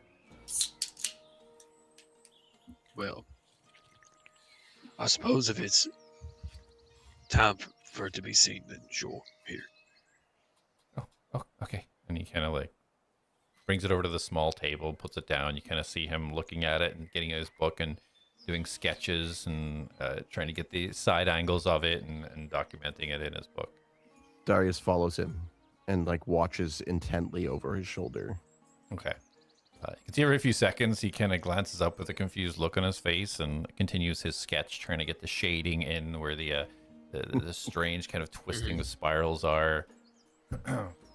Can I help you? Carry on. Oh, can you sometimes this can be a bit tiring. Can you perhaps encourage me to do a little bit better? You can do it. And he pats him on the back, and I'll give him a bardic inspiration. I was gonna laugh if you didn't give him one. Thank you, much better. And he continues to sketch quite well. Yeah, you see him forming. It looks like he is literally focusing just on sketching every detail he can of these gauntlets. Nothing else kind of written on those pages, just open to that sketch. Mastos, back at the tree. As you kind of you hold this power and this energy, this kind of pushing out from this chest within you, in this last breath, you kind of push it back into it, and you feel like this release of warmth and just welcoming energy, like you've just been hugged by your entire team of Judicore, has just swarmed around you and just pulled you in tight. As you open your eyes, you see the blue crystal humming, just and you see it kind of almost pulsing. And Khaled immediately kind of whips around, seeing you kind of come to almost to consciousness again. Oh, I think it's ready, Mastos. It should be safe to put the seed in. And from here forward, according to Gar, only you, well, and I suppose Gar, can open it. So it'll be safe here. Do I feel that? Do I feel those words are true? Roll insight. That's a 17 plus. Ooh, 21 on the die. Amazing. Yeah, so what you pick up from her mannerisms, as she's kind of smiling, she looks excited. Almost like, you know, when you give somebody a gift and they open it up and it is exactly what they wanted and not the ugly sweater? Like, that's the look that she has on her face. Definitely feels like she's telling the truth. I know that feeling. I am the embodiment of joy right now. Yes, it will be safe here. And I think about the times that I have put it in danger myself. And I open it up. I reach into my bag and pull out the seed for what I hope is the second to last time. Yeah. thinking about like I only need it once more after this. So yeah. So yeah, you as you go to open the chest, realizing that there's no handle or really seam to it, but as you think about opening it, this connection that you now have with this magical item, you see a seam separate about 2 inches from the top, and it open. And as you reach in for the seed, so you pull out the seed.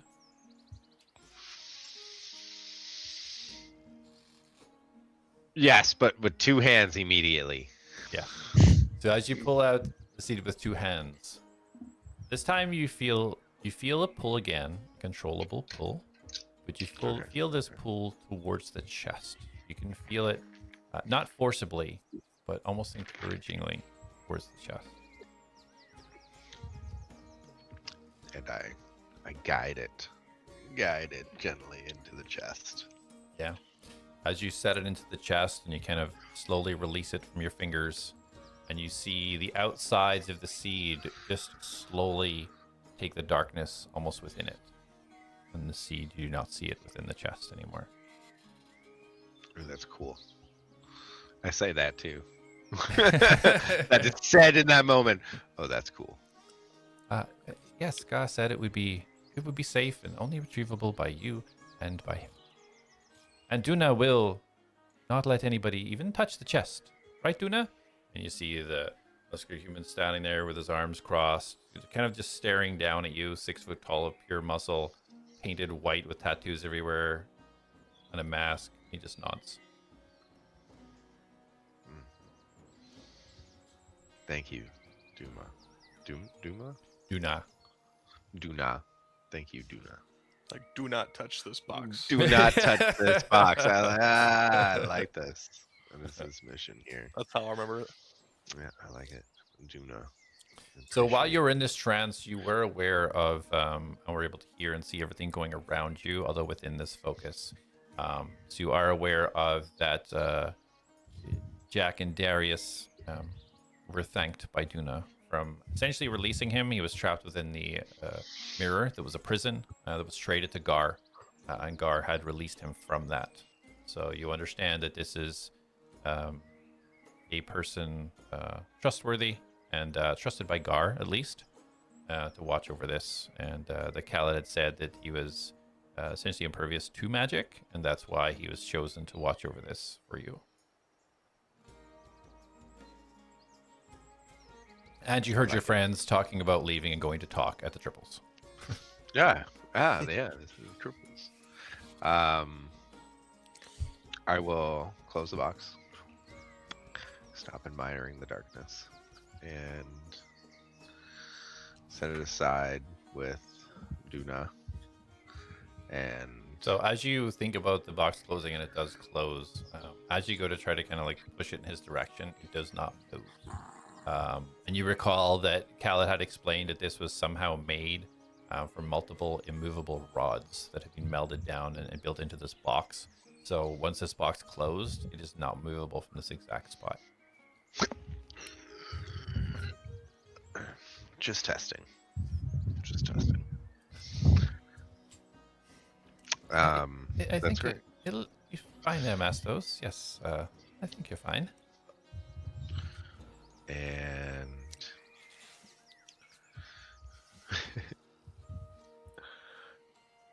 I'm just checking my spell slots. Okay, perfect. It will be fine, and I will cast plant growth to. Oh wait, no. Wait, no. Can I? Yeah.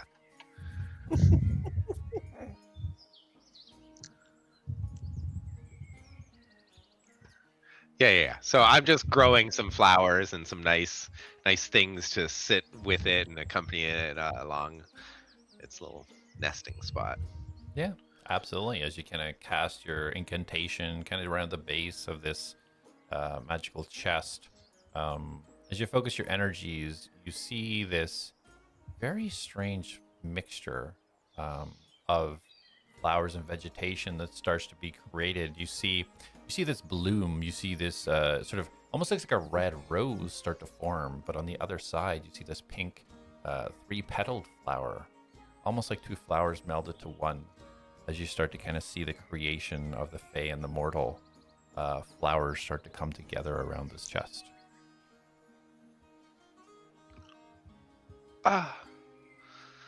Nature never ceases to amaze me. And I will say to Khaled, I'll stand up and say, thank you again for everything you've done here. Well, you're welcome, and I think I should apologize for my first reaction to you being here and blaming you and everything. I think the path was strange to get here, but I think we're going the right way now, Master. I think we both are. Yes, it was unexpected what happened, and though I did not have any real expectations, but I guess that is the wilds that we live in. Yes, always a surprise. Hard to plan. And with that, I will say good day. And I will be going now to see my friends at the triples. Okay, keep me in the loop. Let me know when you'll be returning, or when you're leaving, actually. I expect we might be leaving soon. There is 2 more of us I must find. Indeed, I do believe Demantrum is working on that. So if I hear anything before you do, I'll let you know. Thank you. And I go to hug Khaled. Yeah, she reaches out and her arms kind of go down low, but her wings just open up and just wrap around, take you in, gives you a kiss on the cheek. I'll see you soon, Lapidus. Would it be a peck? It was a peck on the cheek. Yeah. Oh, I see what you did there. And I'll smile and walk away. Okay, perfect. So back in the room, Elion's sketching away at these gauntlets. Darius watching intently over. Anybody else doing anything within the room specific while he's doing this? Jack's kind of watching Trey. Jack's kind of slowly reading over the letter again, and you'll see him. He's twirling this Nolgia pistol in his hand, kind of doing like different maneuvers, cowboy-ish with it. And as he reads over it, and then you see him. He will be like glancing periodically at Trey with a little bit of intrigue. Okay. Yeah, absolutely. Darius, you want to do anything specific, or kind of just keeping an eye on Elion? He's keeping an eye to the point now where his head is like Right next the to side. his. You hear a knock at the door. Oh, that's probably our food. Trey, do you mind? I suppose I could make that happen. And Trey's gonna peel away from Elion. Trey also would have been watching, very close to the artifact as. Oh, if you're there, sorry, I thought you were still across the room. If you are sitting and watching, I will go get the door then.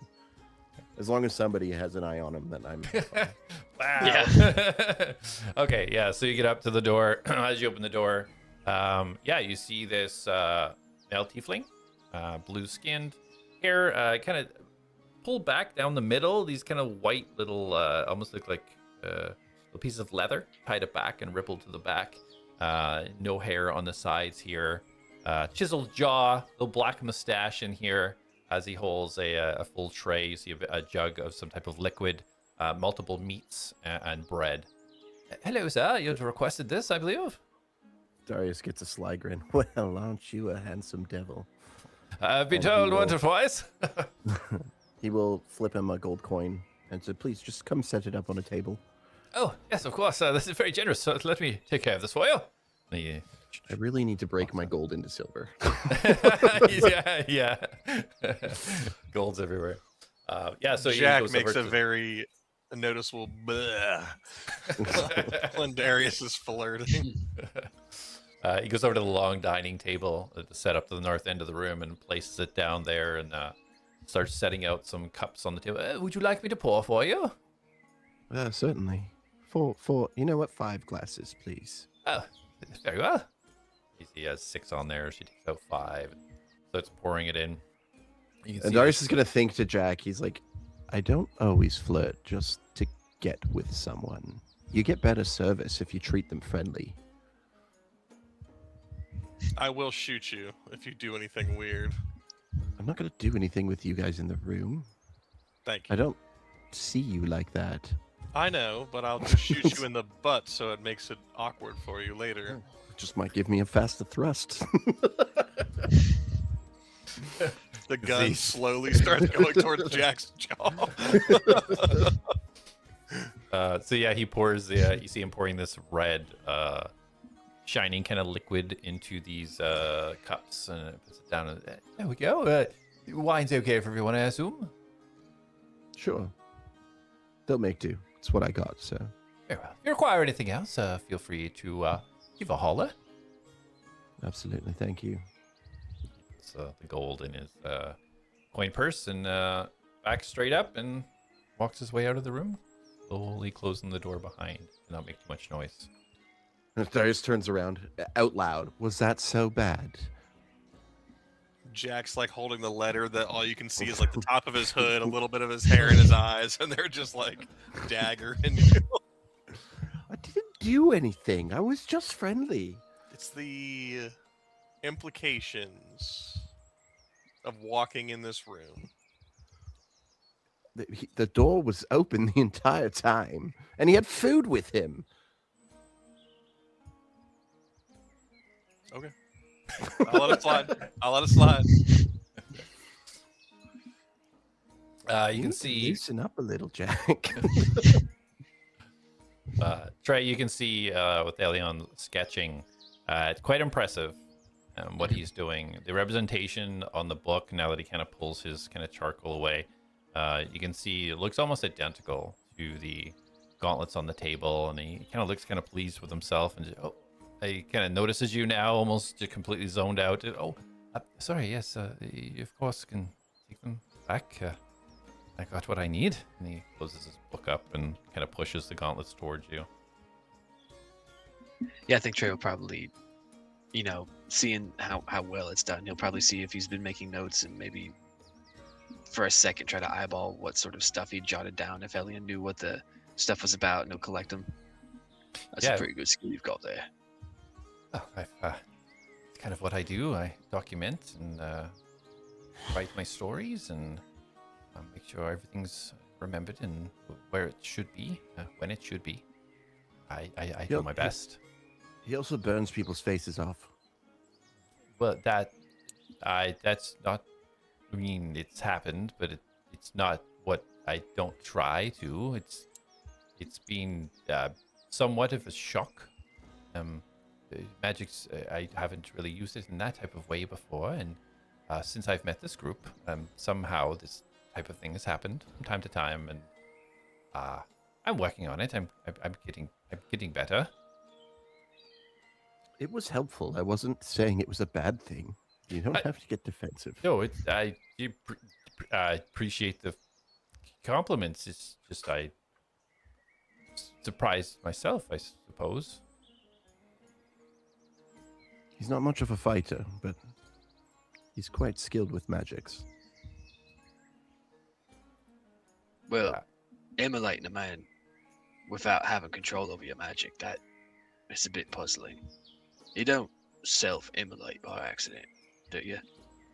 Not as of yet. I hadn't considered that being something that could happen. If suppose I anyone's going to do that, and Darius is like gesturing over to Jak.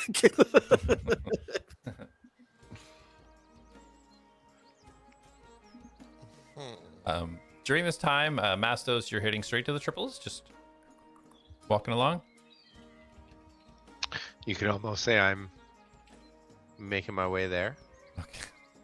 Taking your way. Making his way downtown. Yeah, so you down your way down, just seeing the citizens go about their business. Nothing kind of really jumping out. Roll perception for me. Oh yeah, here we go. Oh, that is a 6 on the die.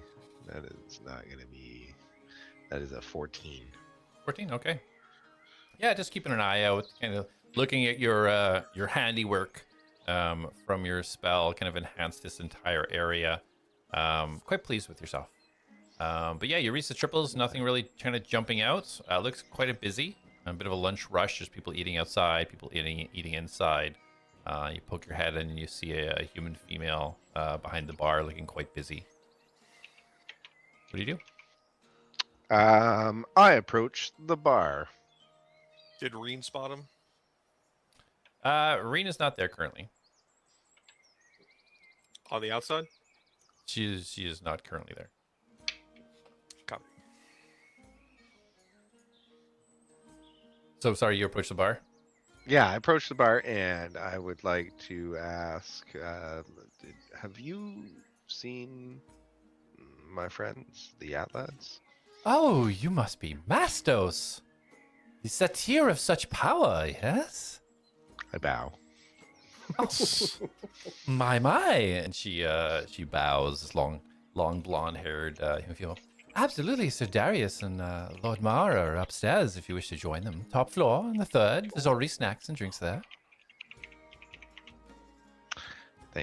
Thank you. Of course. I would love that. Try some meats and breads. Do you require anything specific? No, I'm okay. Excellent. We'll enjoy your stay here. If you need anything extra, just ask for Sophie. I will. Thank you, Sophie. I should have said Sophia. Just totally get her name wrong. Yeah, so you head up to the third floor. You see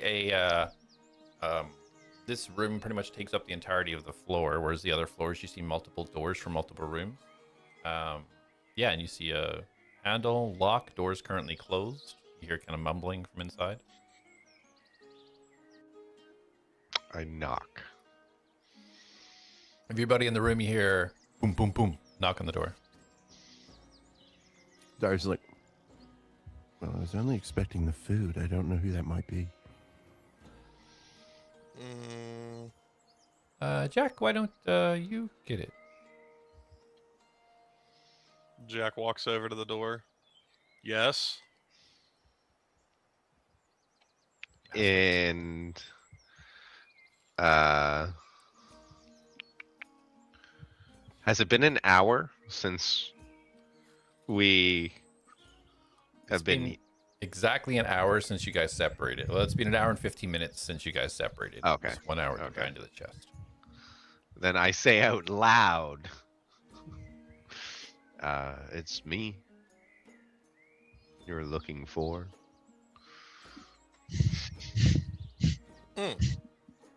Jak will open the door and extend his hand in. It's just gonna be Mastos standing there like, As Jak opens the... Sorry, go ahead. I was gonna say Jak is gonna say to Mastos, "Do you feel less like Mastos without your seed in your pocket?"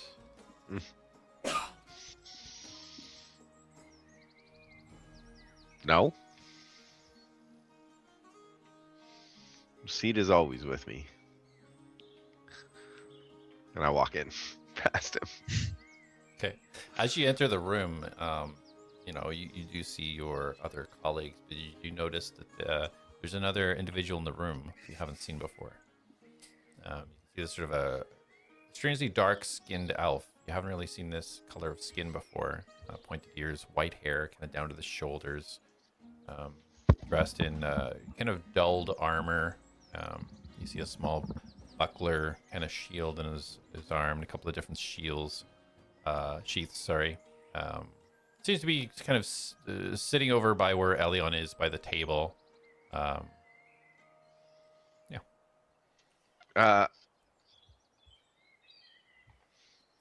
Right, Mastos, this is Trey. Trey, this is Mastos. Who? The name's Trader came Emigo. Most people just won't call me Trey. I will definitely call you Trey. Mastos is in his head like, what did he say? I heard Trey, and then he said something else after. Yeah, Trey. Hi. When I first Hello. found you lot, you seem to have been communing with some sort of tree spirit.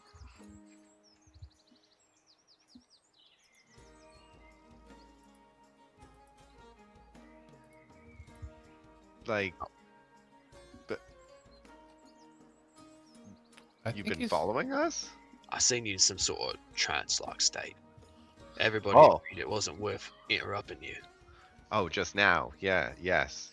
Sorry, I've been in and out of a few states of mind recently. But hopefully for the better. Oh, yes, of course. Arrowcan's beautiful. You've seen it. It's a great spot to leave something behind. And so, what brings you to our room, Trey? He needs our help. I'm not good at saying it, but yeah. That about sums it up. Just to give you some gravity, Mastos, Dante is dead. What? And I look over at Jak. What? How? And I look back to the group. He went out on his own. I trained him, I tried my best. I saw something in him, something fierce. And it was there. I promise you that. Kid was no slouch. But it wasn't enough.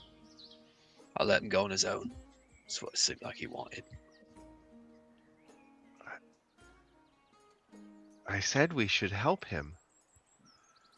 I said we should have stayed and helped.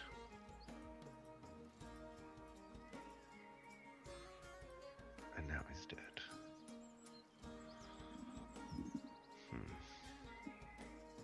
We're all feeling it. Or at least, maybe. Don't I talked about you guys. I had a sending stone with him and we kept in communication. I guess a part of me thought that maybe he wasn't really alone so long as we could communicate. But he was too far and I wasn't fast enough. And he shouldn't have gone alone. He could have. And he knew he could have. But he shouldn't have. You get sloppy when you get confident and you just... We So lost what him. happened to him? He went to Dwarven's Rest. He figured he'd go there and do something pretty incredible. Yeah, by all rights, he should have. But he didn't. I didn't know Dante to be the one to slip up, but he just did. Plain and simple. You get cocky, you get done in. And he did. He did. It caught up to him before it should have. I guess it's how you die a hero, you die young. Wasn't what I wanted. But he went alone. I had to go and clean up the mess. He had a letter. I gave it to Jak in confidence. He liked you lot. Even though I didn't really want to show it. Those tough types are always like that. They don't say what they feel, they can't.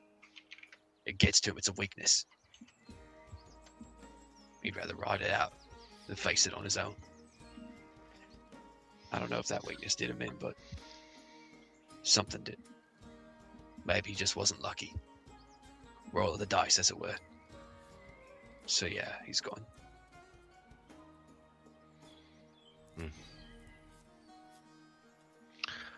I reach into my sweet, sweet bag of holding. And I pull out the cup that Elion fixed. Mhm. And in my other hand, I cast Goodberry. Of course you do. Yeah. And I'm crushing these into my cup as he's telling me all this. You know I have wine literally right here. I ignore that. And like pulp and all, just you see it just dropping, not like just drop. I guess we drink to pride.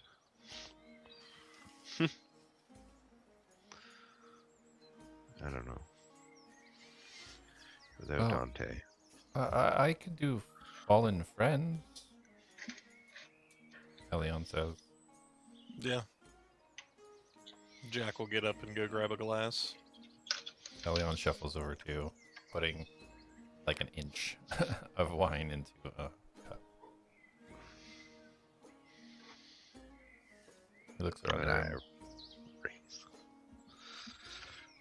raise the cup. pulls it out. Fallen friends.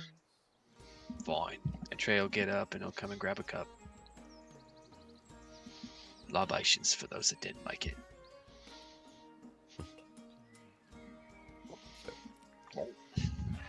As you're taking a sip, Darius, you feel almost like a quick buzz, a little warm feeling radiate in your finger.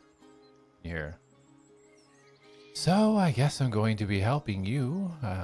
You'll be getting messages from me every now and again with updates. Take care of my ring, won't you? I'll be right back after the break. Let's take 7 minutes. Who was that?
Welcome back, everybody.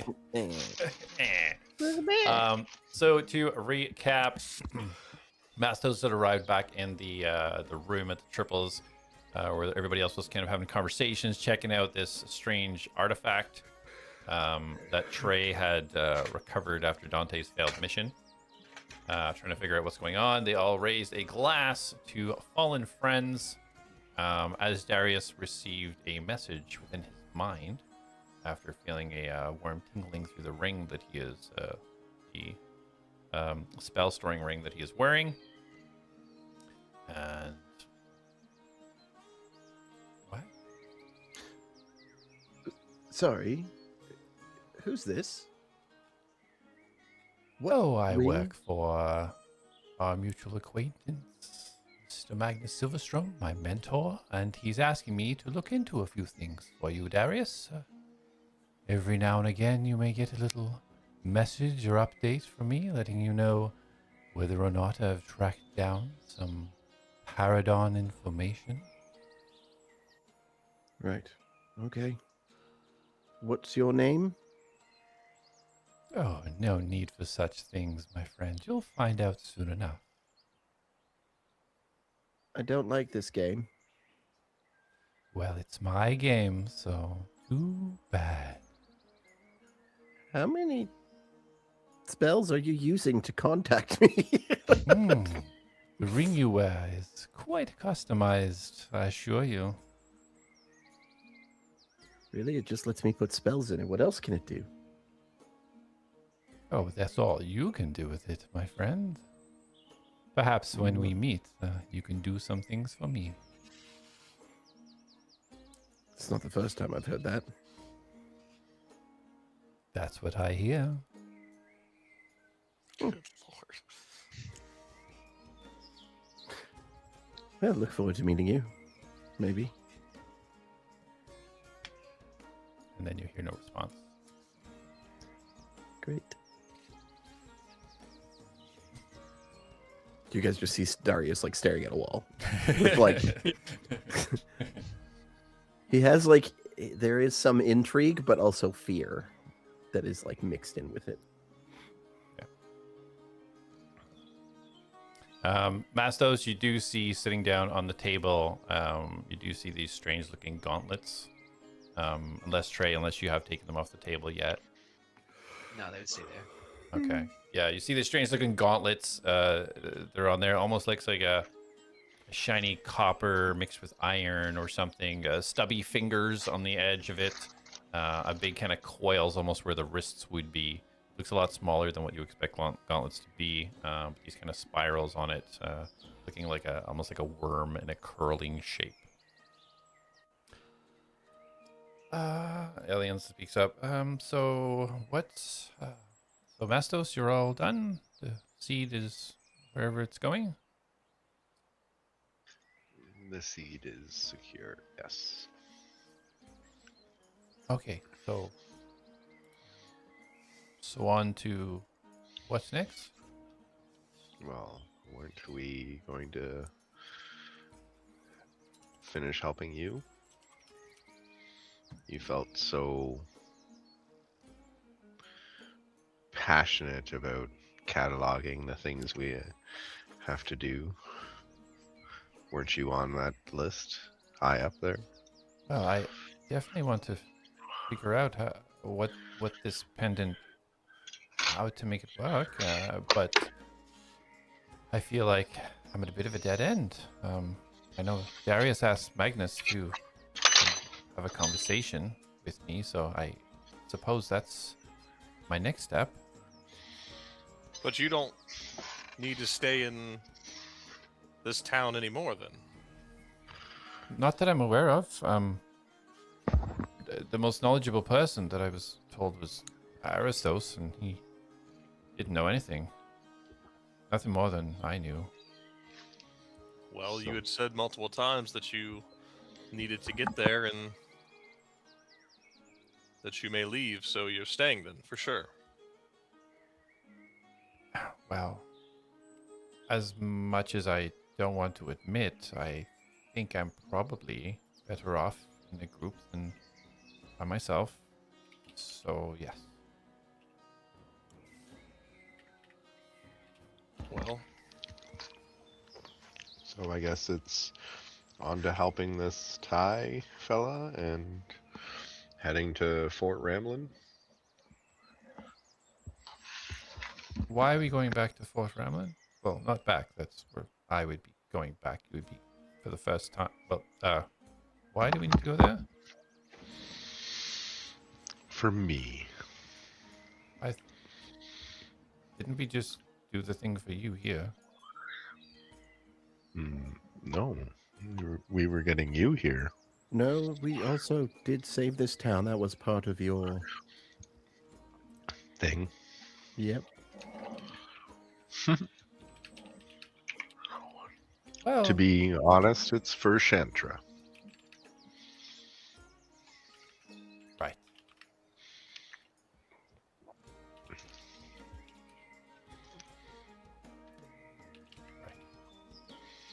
And how are we supposed to be helping this Thai?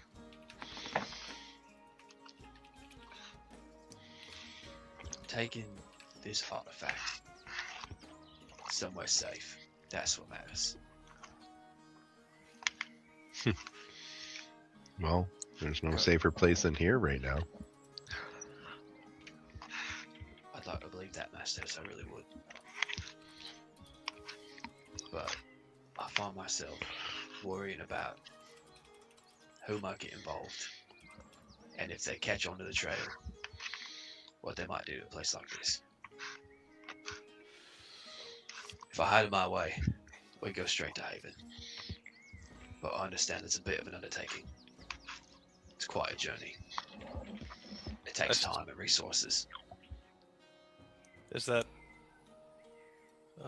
west? Because I needed to go to the Keepers of the West to drop off this dragon egg, which is, I guess, past expiration, but I'm sure it still needs delivered. It's a good bit to the west. That's right.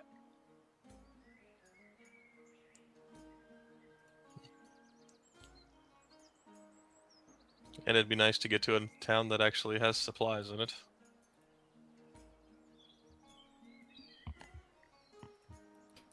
Couldn't you ask that god to bring you supplies? Didn't you say he was a keeper of items and such? He's not so much a delivery boy, and he's not reliable either.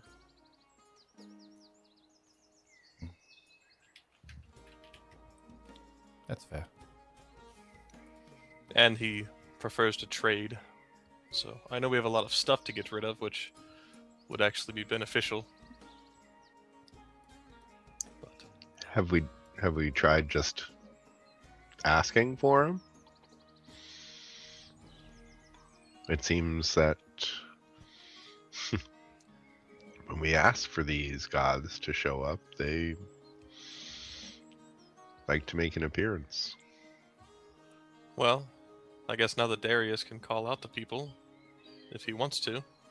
We've got a good bit of stuff. We might be able to get some nice stuff for everybody. Yes, well, I do need to rest before I can maybe do that.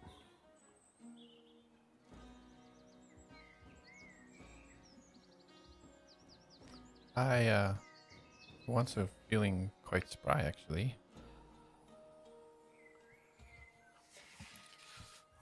Oh, trying to delay the rest period, are you? Why would I try to do that?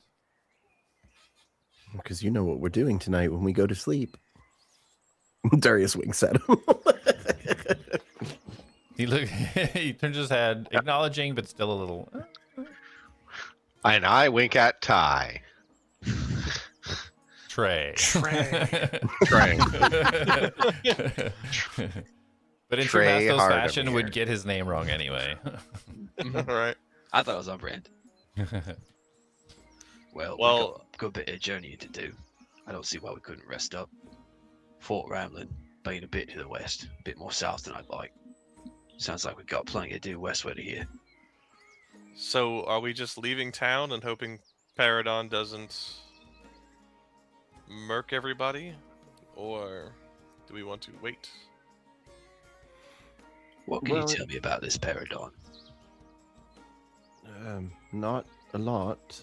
We initially knew him to be the son of Inmoria, but so far I've talked to 2 people who have stated that Vinmoria didn't have any children, so perhaps he's a clone of sorts.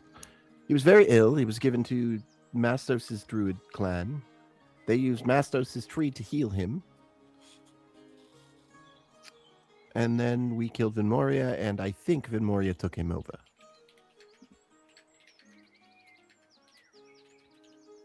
Speaking of which, how do we... I'm just gonna, like, pray. Ligo, can you hear me? You do any type of action or anything for this intent, or just saying the words out? I just, like I'm praying, like I close my eyes. Okay. and There is intent there. I just don't want to use the spell slot to send sending, so I don't know Yeah. if he can hear prayers. Of course. Yeah, no, you definitely send out your intent to try and contact Ligo, asking if he can hear you. You wait a good few minutes and you hear no response or see any response. It was worth a try. I'd like to know what he learned while he was there.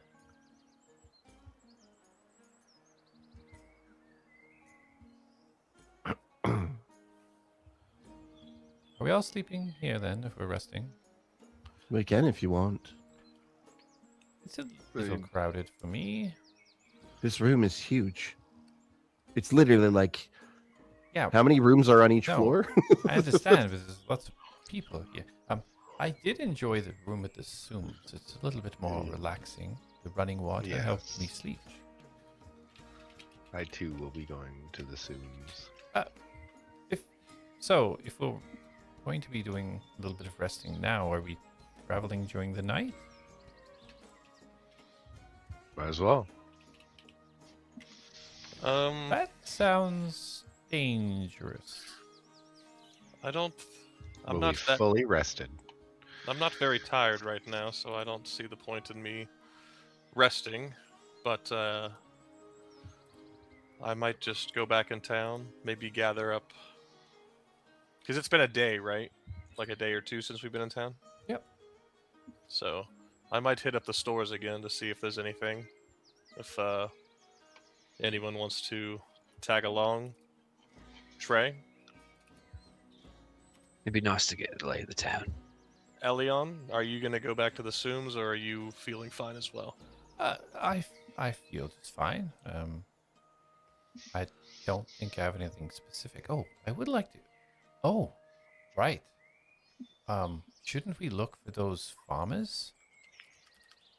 I spoke to the one farmer, but they said that the other 2 were off doing something. Should we, or you don't think that? Yeah, maybe it's fine. No, I mean, I suppose it's a good idea. I mean, are they going to give you the same information? Put on a ring? Probably. Yeah. Lots it of took a little money. bit to get something out of the one that I did see, so perhaps that would be a waste of time. But if they were sent out to actually do something, they might be a little more important than the one you spoke to. Perhaps. Well, perhaps we'll just keep an eye out when we're around town. Okay. I guess I'll tag along. There's some spell components I could make use of, I believe. Well, you look rather equipped, Trey. Is there anything you need? I think I'd like to see what Erican has to offer. Not really taking in the sights. Might be time I do that while I'm here. All it really has to offer, to be fair. View-wise, you'll be impressed. Stock-wise, a letdown. Yeah, it seems that the citizens here just keep what they need to survive.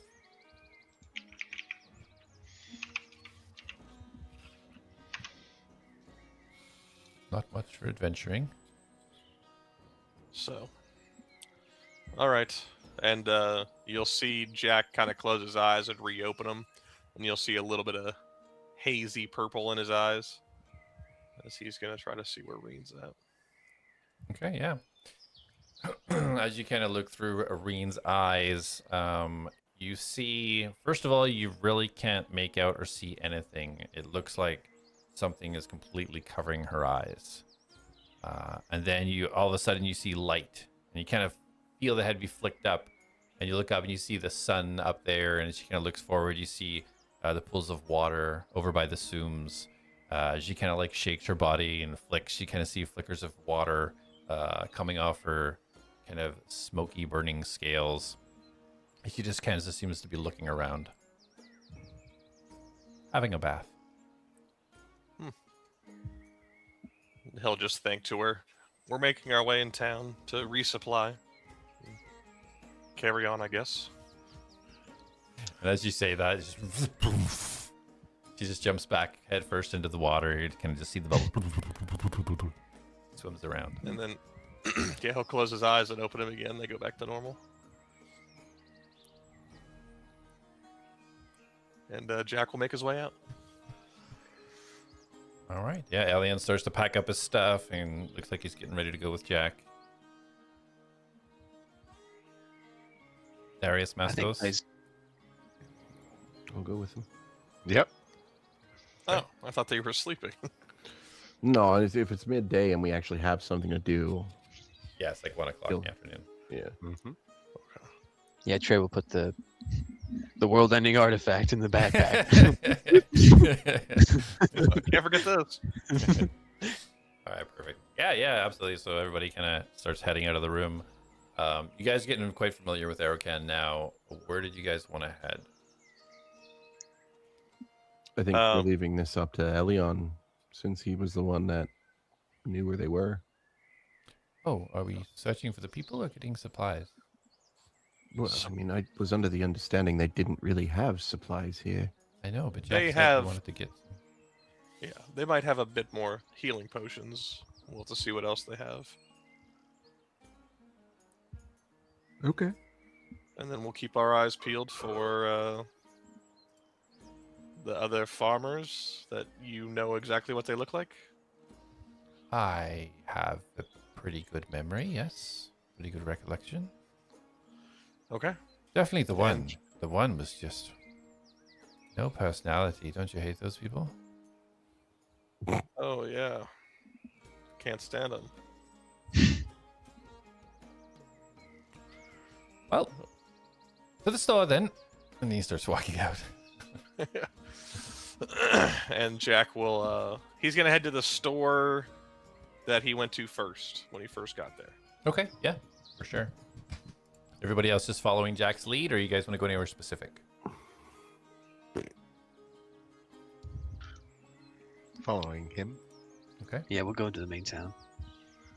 You guys head out of the triples, heading south and then turning east along the path, heading towards the what you would classify as the general store of this area. Jak, as you walk in first, you see there's one or two other people kind of just standing to the side, leaning against the side wall in the inside of this very modest store. I see some kind of like herbs and such hanging from the ceiling, some shelves in the back with not much on them. And you see the young blue Aerocockera that was there before. And she sees you walk in and her eyes get wide. Did you get it? Did you get your delivery? I did, thank you. And I told you I'd be back, and he kind of like points to the rest of the gang. And this is the rest of the ATLADS. Hello, ATLADS. Hello. Hello. How can we help you? So good to see you, Jak. Good to see you again. Jak It's kind Jak of blushing Nara. for- He yells over to the people at the side. We're gonna probably be leaving tomorrow, I believe, and Oh. it's been a day or two, so we wanted to check back in and see if you had any things that could help us on the road. More potions or supplies. I wish I did. Unfortunately, most of it's already gone. Some Dawnbreakers came through and took some things, supplies. don't really have much else. I may have one healing potion in the back. You want me to check for you, Jak? Yes, please. Okay. Is there anything else specifically? Some climbing rope? I've got really good rope. Some rope, and do you have Yes. any rations? I can get you some. Just need a little Okay. bit of time. I don't have them here, but I could get you some. And then maybe a nice bag to carry stuff.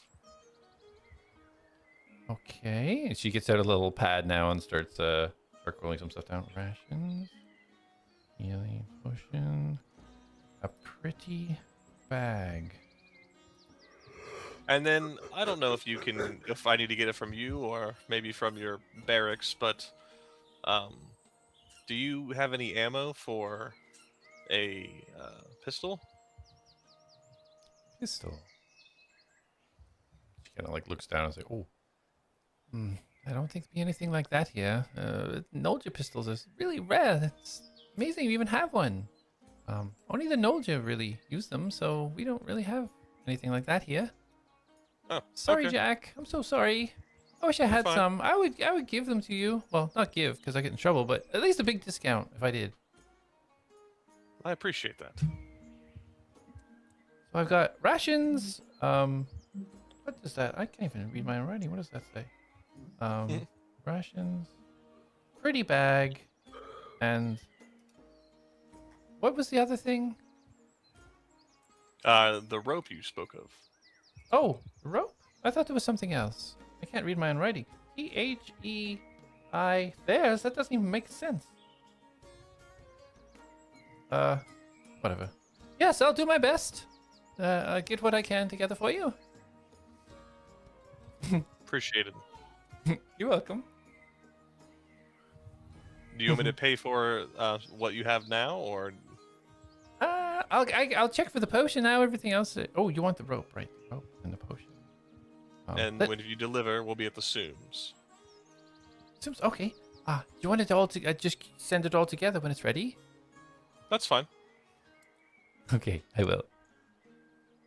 Thank you. And just preemptively, nice Jak is gonna slide a gold on the table for her effort. This is for you. Ooh, I just added that to my inventory. He slowly scoops it back. Thank you, Jak. I tell everybody how kind you are. You're not just an amazing warrior, you're kind too. He's so kind, Jak Nara. Did you see him? Jak is just beat red, like, okay, thank you. And he just turns around and shuffles out. Okay. You see Elion kind of like looking around at the completely sparse shelves and hanging herbs from the ceiling, and he just kind of shakes his head a little bit and just stands by the doorway. Anybody else wish to get anything from the store? All right, you guys head out. Where to next? Everybody roll perception for me. Sorry. 14 4. on the die. Okay. 24. We're amazing. 16.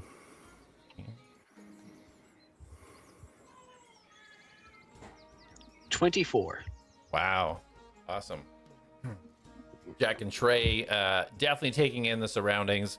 You guys are spotting the right on the outskirts, the Aarakocra that are just kind of slowly doing the circles. The very light military, but an active military nonetheless, keeping the outskirts of this place safe, and keeping a bird's eye view on everything. You see all the citizens going about their day. You don't see anything strange going on. Where are you guys making your way to? Downtown. Wasn't it the farms? Right. Yes, you guys can head over towards the farms for sure. Elion leading the way. Oh, yes, I'm just way here, right over here, and heading towards the western area, which takes you over towards the Sooms. Before heading there, you turn north and you see right up there is where all the vegetables are harvested, all the pumpkins, all these large areas of vegetable patches. You see many workers within the fields there. You see kind of Elion kind of look over with a little bit of a look in his face, like he knows specifically what he's looking for. And he just kind of points to a chair, sort of a raised chair that's sitting a little bit up at the edge of the patches, and just like, that's where the cam person was, but there's somebody else there now. Is that one of them? No, Darius, I would have said if it was. Hmm. So we should ask him where the others went. I didn't even need all that stuff. I just felt bad, so I told her I would take the rope and gave her something to find. Well, look at you getting better in social settings. I just felt flustered, so that's just what I did. Well, I think you made her day. She seemed to quite like you. I'm quite proud, actually, Jack. Good job. Thanks, but I'm not gonna do anything too crazy. But such as I don't know, just Dana. Not gonna lead on another girl. I didn't think. Do you think I think everything is sexual? No, I'm just saying, like, talking to be friends. Like, Yeah, you can be nice to people, like I was with that gentleman in our room. I had zero intention of courting him. well, I don't know. She was like, I guess the first like person I guess got as friendly as I did with, as fast as I did, I guess. You're famous. It happens. Oh, maybe she just is interested in that. It's probably part of it. I mean, again, you are an attractive young man, so I'm sure that helps. Jack puffs his chest out a little bit. All right. She is pretty. Darius elbows him. Just keeps walking. Still just like red cheeked. Is that the guy over there? No, that's not the one. I don't him. Do you remember the names? Perhaps we could go ask that person. They might know where they are. I don't. But I did write them down. And you see him pull out his book and start leafing through. Here we go. Paya, Mess, and Cam. All right. And which one did you talk to already? Cam. That's correct. All right. So we'll go ask about Paya and Mess. Yes, I don't think Cam's going to tell us much more. He gave me some money to go away. All right. Well, let's go ask about the other two then and see if we get any thing. As you guys take a look around, you see in the chair that Elion was looking towards, he kind of indicated was somebody that was kind of overseeing the rest. You see a half-orc sitting there, kind of very basic leathers, kind of just lazily watching over. Doesn't seem to be caring too much what people are actually doing in the fields. But there are workers in the fields. A couple of Aarakocra, a couple of humans in there as well. I see a couple of halflings going down, pulling out some carrots. You see the wheelbarrows kind of scattered out. Everybody pretty hard at work. Excuse me, sir. Approaching the orc. Yeah. Okay. And you just see him kind of lazily turn his head. You see he's got this deep green skin color to him. He has this white kind of mohawk to the side, kind of sticking out about 2 inches. You can see that his skin is almost like all cracked, hard, and worn from years in the sun. Yeah.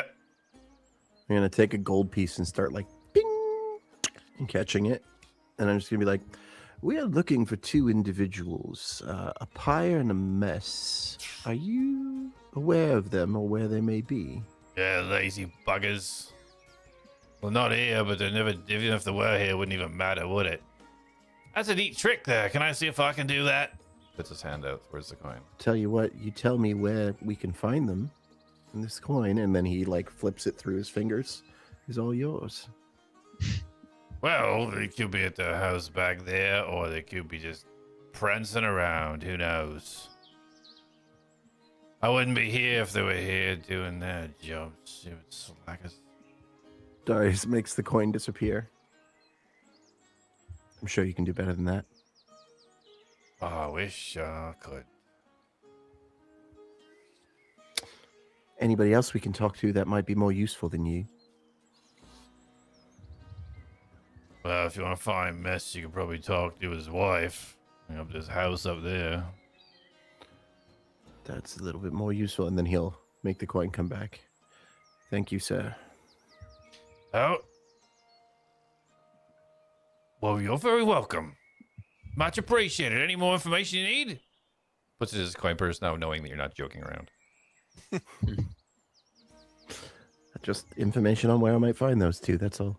Well, he's at that house on the left there, and then you'll find the boy Pie. His house is the next one to that. He's got no wife, though, so used to you, but the wife Mess will be up in there. Yes. Thank you very much. Have a You're great welcome. day. He puts his hand out. Yeah, I just walk past him.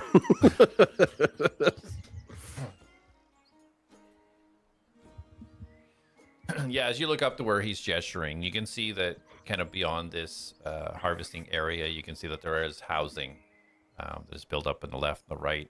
And Mastos, you kind of recognize this is very close to sort of the end of this road is where the barracks for where the cadets were. So you've kind of been down this region of the city before. But yeah, there's houses kind of all lined to the sides, and at the end there's a bigger kind of building, which Mastos knows to be the cadet dorms. I say that building over there, right there, that's the cadet dorms. And I'm pointing out the other houses as we go by, and then that pretty fey flower over there. And that.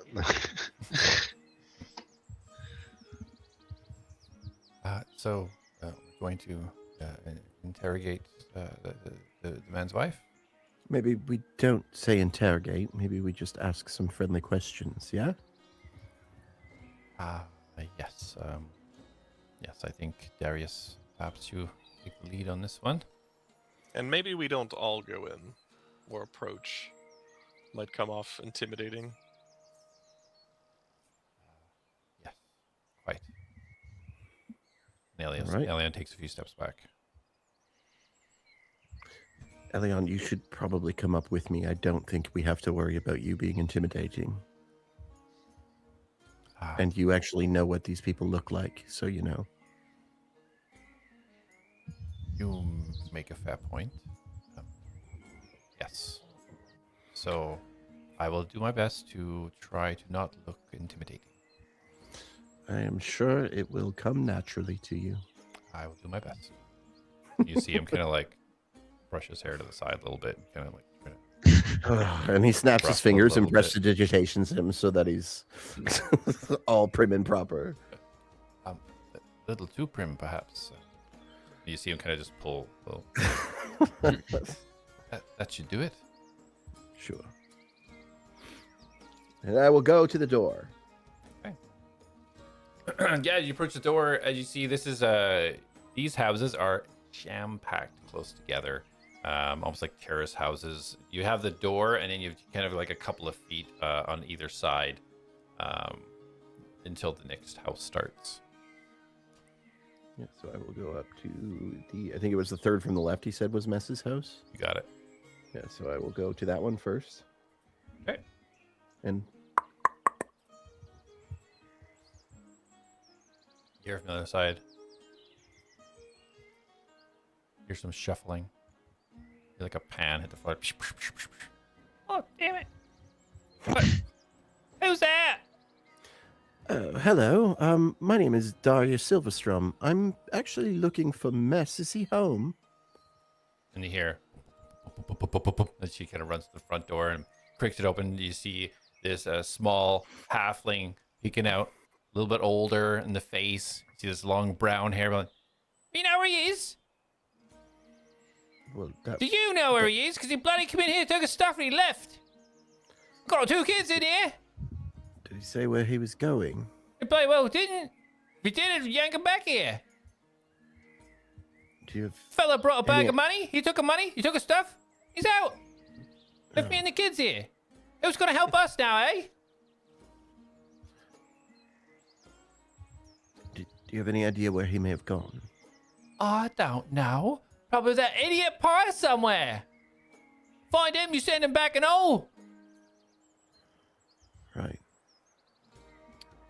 Well, if you hear from him, please let the city guard know to contact Darius Silverstrum. They know who I am. Oh, I will after I'm done with him, let me tell you. And I will take 3 platinum from my bag. Her eyes This should- immediately. This should help out with the children. She's not even moving.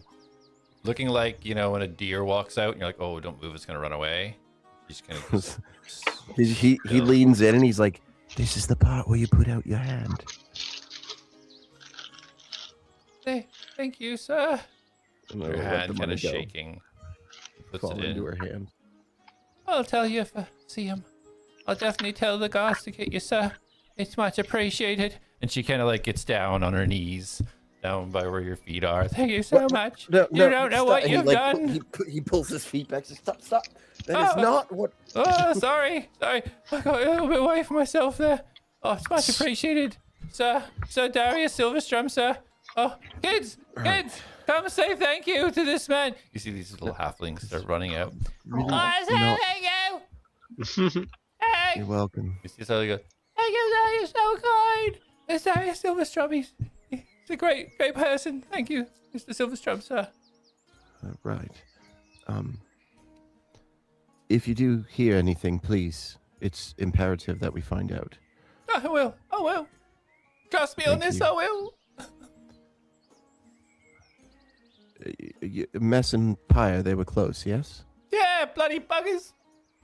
Do you happen to have access to his home next door? No. All right, well, tell you what. You don't tell anyone what we're about to do, Uh-huh. and you can consider that payment for your secrecy. Secret about what? He winks at her and he's like, exactly. She winks back. And head over to the house. Is it the left or the right?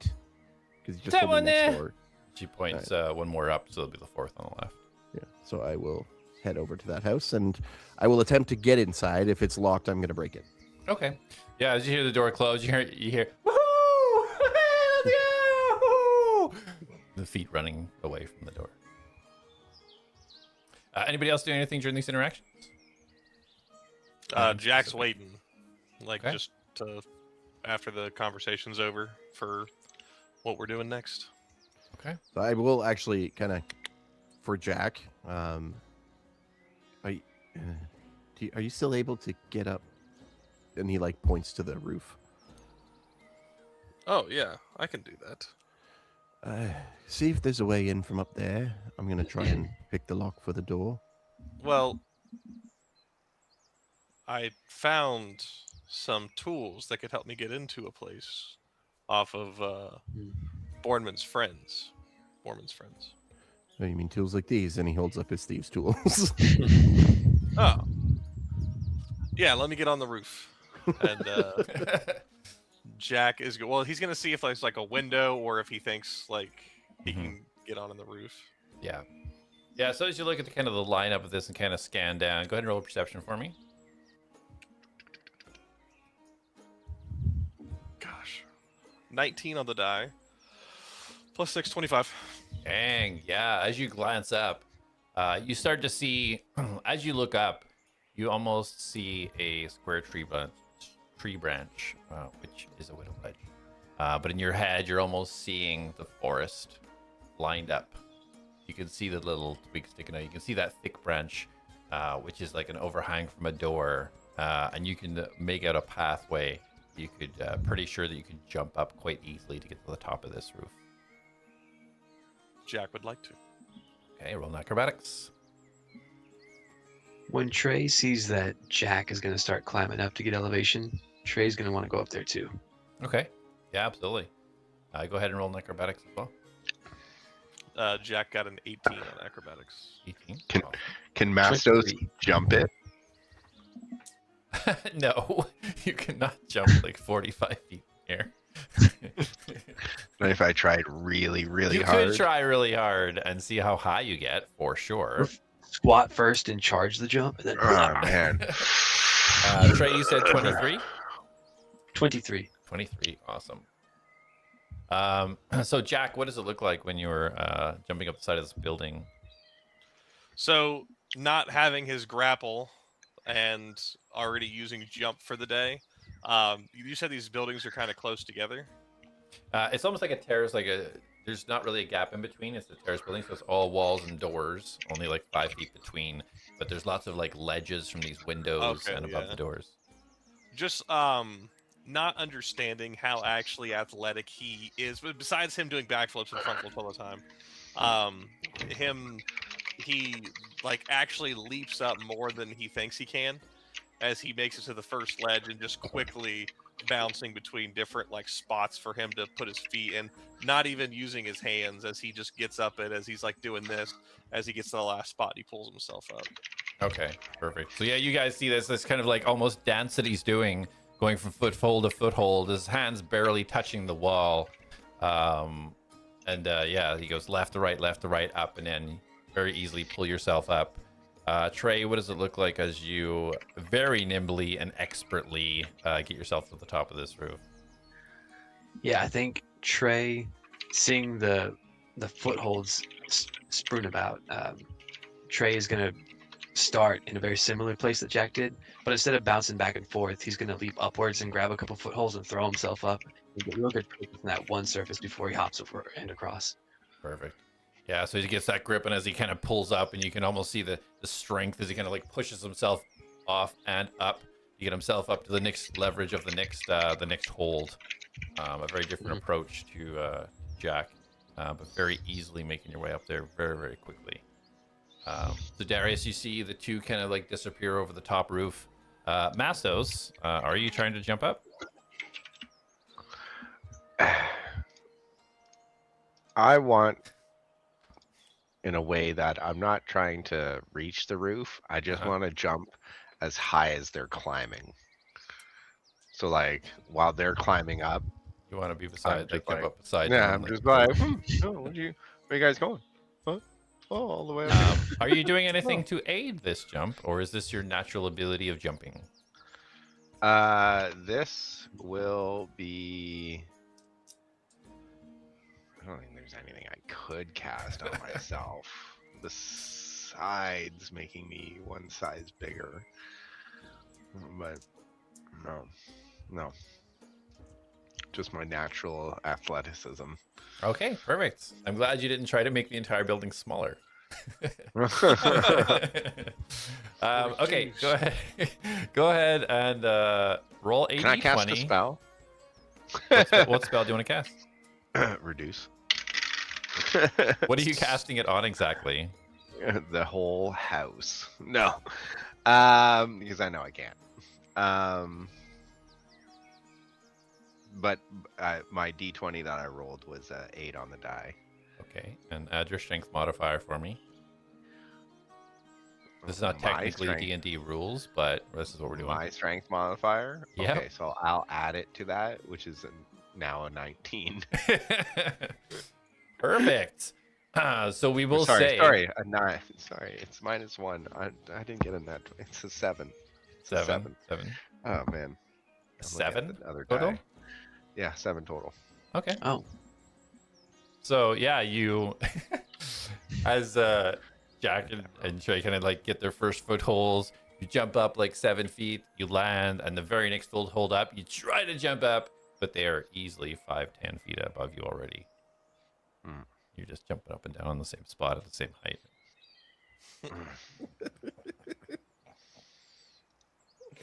That's fair. Elion's just staring at you. Darius is just like, this checks out.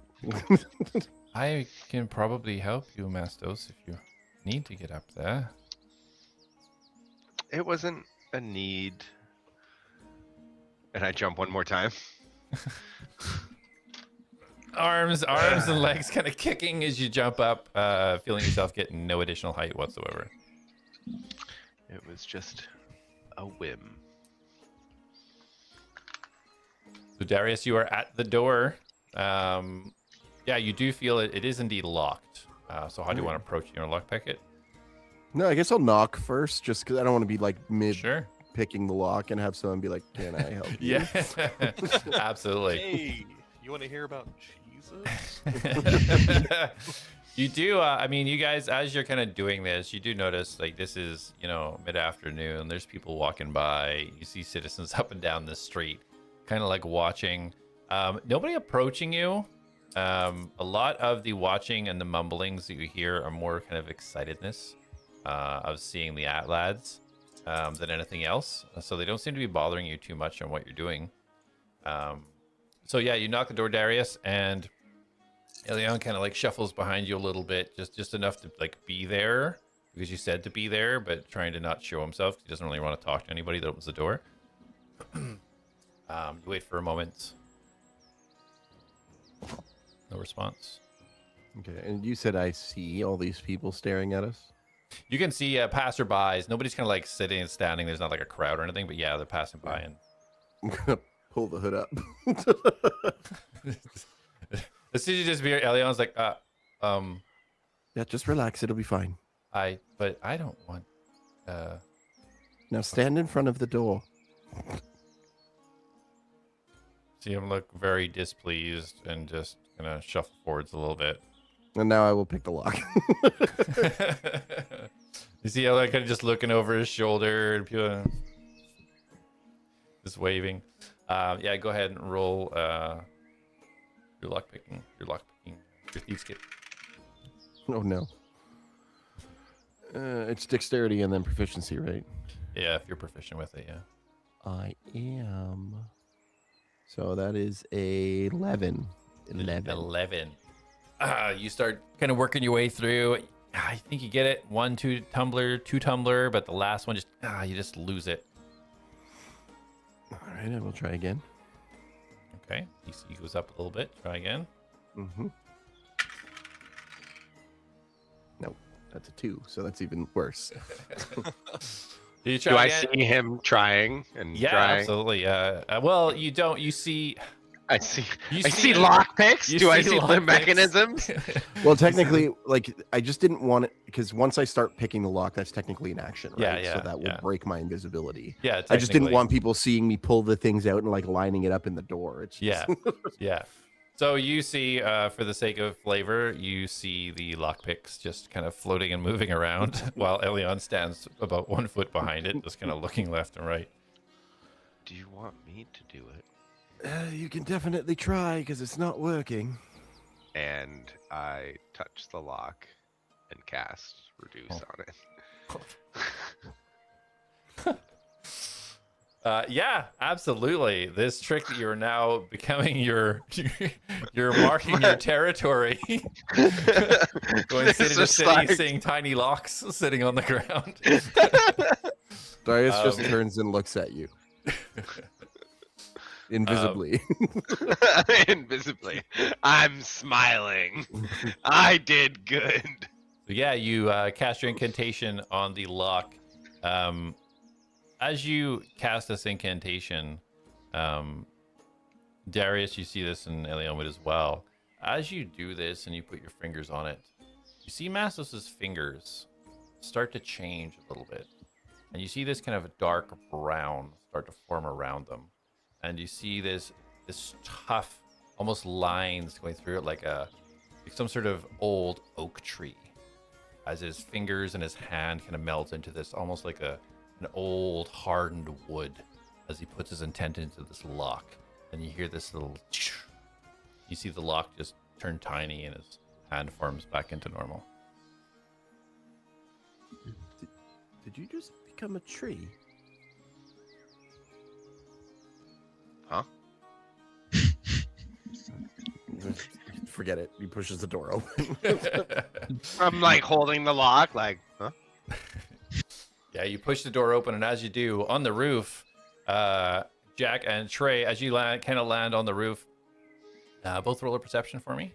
Give a quick scan of your surroundings. 17. 14. 14, okay. So yeah, kind of scanning the surroundings. Looks pretty normal. Jack, you do see that there is a section of slate that looks like you see these slide marks beside it. You clearly know that this is an entrance through the top for whatever reason, hidden within the roof of this establishment. And just like not skipping a beat, like as soon as he gets up there and he lands, looks at Trey. You are nimble. And as he's like talking, he's leaning down and he's moving the slate aside. Mm-hmm. Like he's been here before. Yeah, you see this Well, large... let's try to keep up. Go ahead, sorry. Yeah, no, all good. Yeah, you see it's almost like a large square that you kind of like just start pushing aside as Trey is behind you. And does it open up just like a blatant hole in the ceiling? As you just slide it across, you can see that what looks underneath is some sort of attic. You see kind of bags and boxes kind of shoved to the side, maybe some sort of storage or something to the top of the home. Yeah, Jack will be like, all right, I haven't got to do this since Senecalum. And he's going to drop down the hole. And Trey? I think Trey's going to stay up here a bit. Maybe walk the perimeter of the exterior. Yeah, absolutely. So as you're walking the exterior, you kind of look out and you can see now that kind of it's off in the distance, but you do see kind of the circling Aarakocra kind of guards that are along the edge of the city. So you kind of like zone in on that a little bit, just kind of keep an eye, thinking to yourself that you're not known as one of the ATLADS, so kind of just being a little bit more cautious about your surroundings. Darius, as the door swings open, you see an extremely tight hallway, sort of enough space, mimicking the door kind of thing for one person to walk down, but you can see that it opens out into a bigger, spacious area in the back. You wish to go in? Yep. All right. Yeah, you go on in. Roll a perception for me.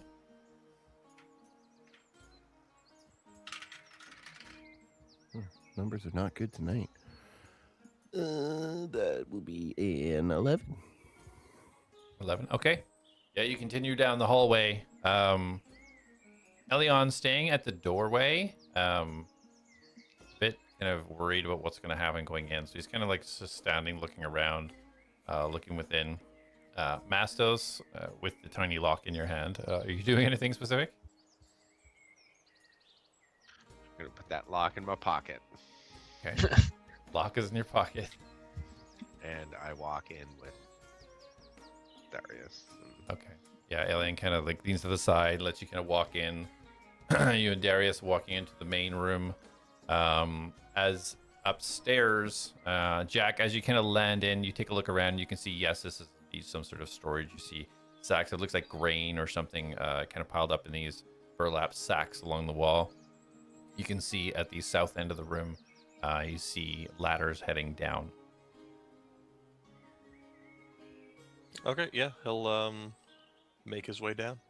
Okay. Yeah, you head over to ladders, and as you kind of like look down before you go, it looks like it's leading into some sort of bedroom. Want to proceed down? Yep. Okay. Proceed down. Darius, as you kind of come to the end of this hallway, you look out and see it opens up to this living room. You can see right away as this corner kind of opens up, you see a fireplace to the right. You see a large kind of couch, we'll say, kind of facing the fire. You see what looks like maybe a doorway with no door, kind of an arch that leads into possibly a kitchen.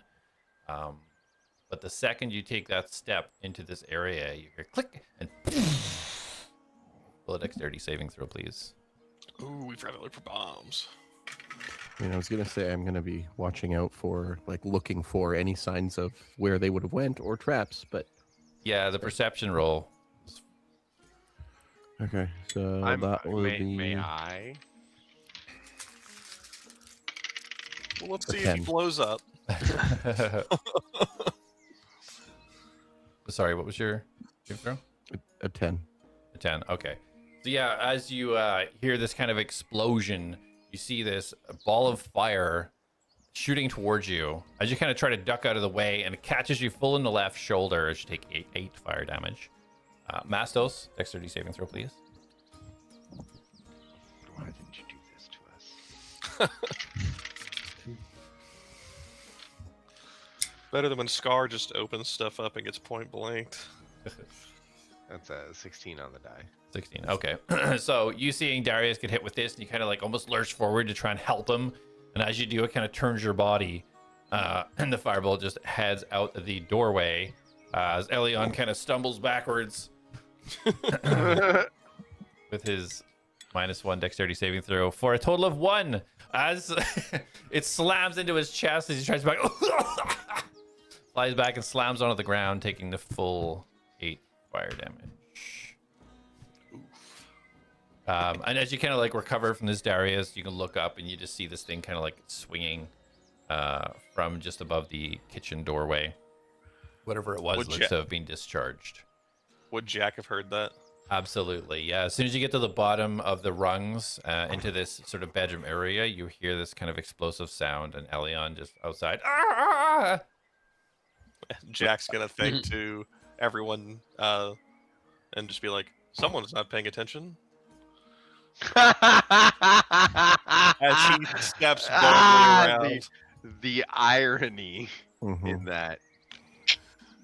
Someone's not paying attention because Yeah, Colin already so- told us that it ran out. And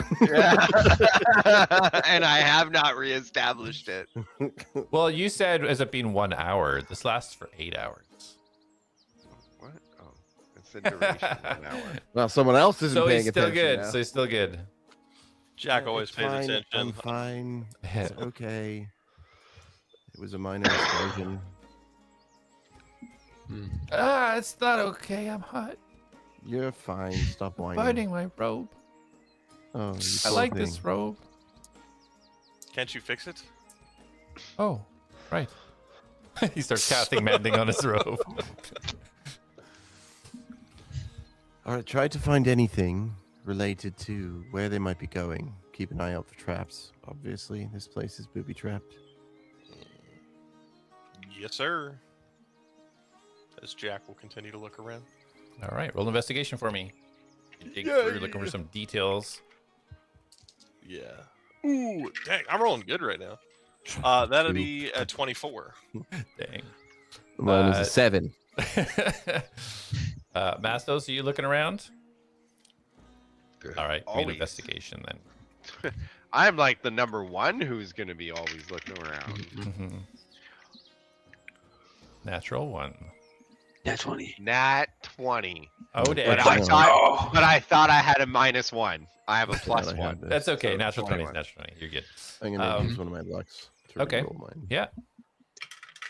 Having heard the explosions, Trey's definitely going to enter the building. Okay, perfect.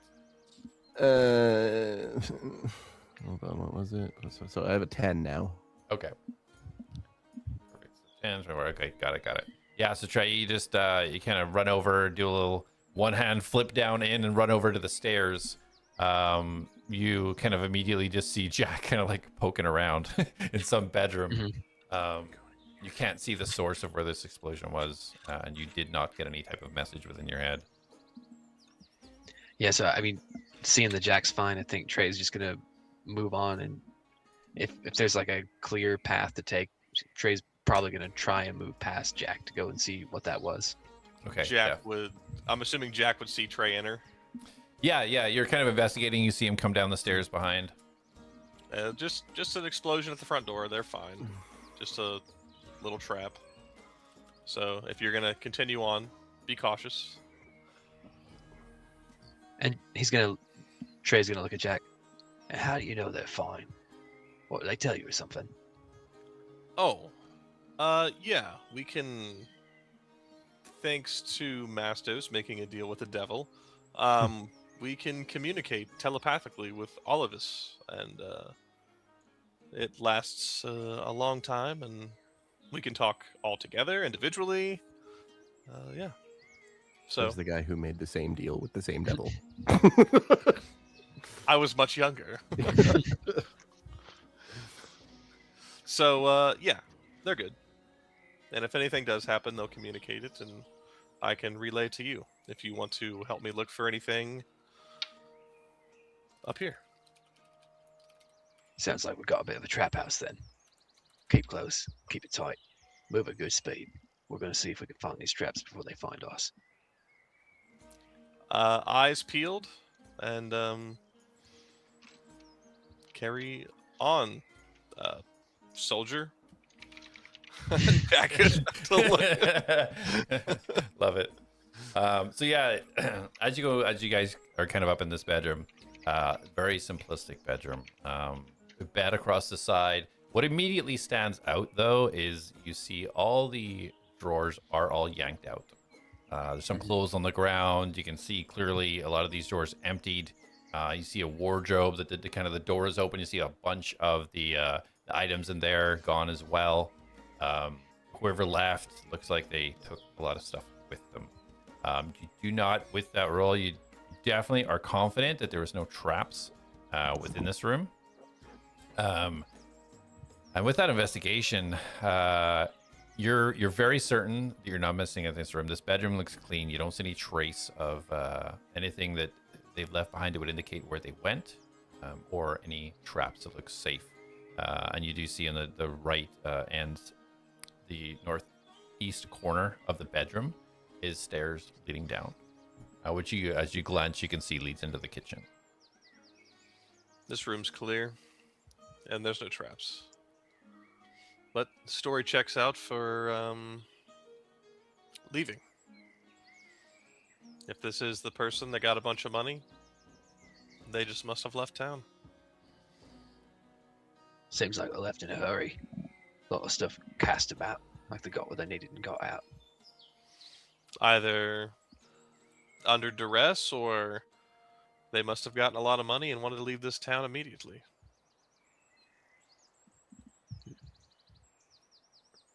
Why go through all the dirty business of putting up traps if you're just going to leave? Maybe it was just home security.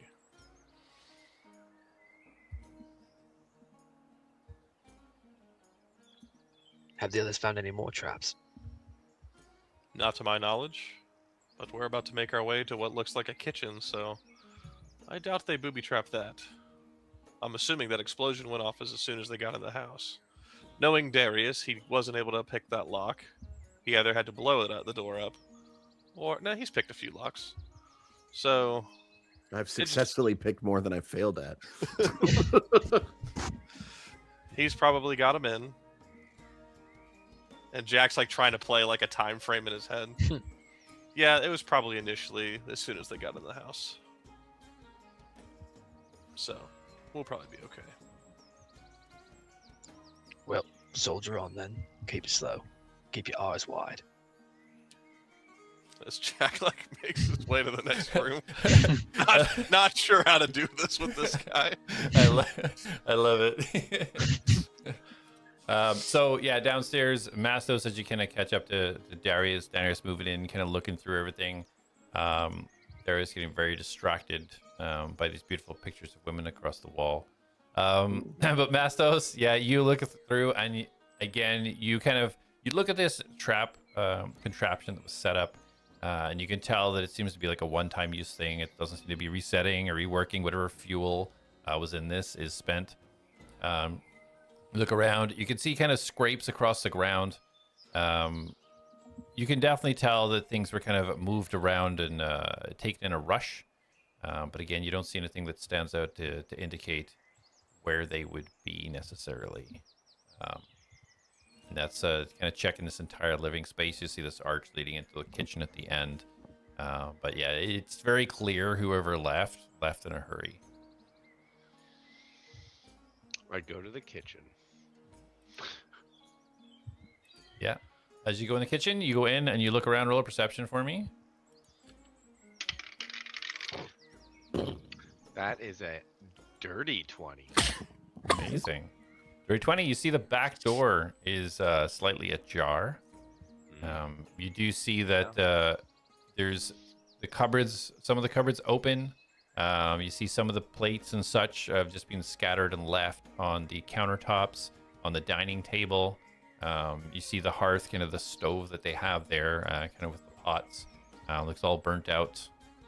Looks like there was stew still sitting there uncooked. Looking around again, you see things have happened in a rush, but man, there's nothing that tells you like where or why these people left in a rush or where they are. Does it tell me how long ago they left? If you said the hearth is out, right? There's nothing. Is there embers there?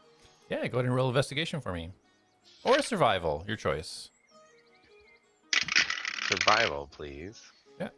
Oh, it's 15 on the die plus 8, so 23.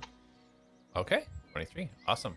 So yeah, you've been around many's a campfire for many's of century, and you can definitely tell that this has been put out recently.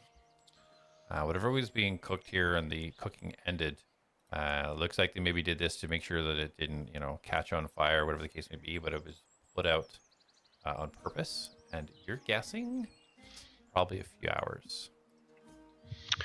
I will relay telepathically. It's only been maybe a few hours since they've left. The hearth's still warm, but it was definitely put out fast. Well, I spoke to Cam just a few hours ago. I think, wasn't it? Was it? I believe so. Yeah, would have been. Are you losing time? No, I just told you I'm not feeling myself today, Darius. Right. Okay. Well, if they've left a few hours ago, I don't think we're going to be able to speak with them.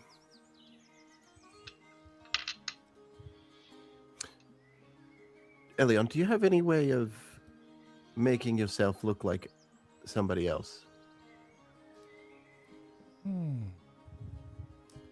Let me. Let me read the character sheet. Perhaps. Maybe I do.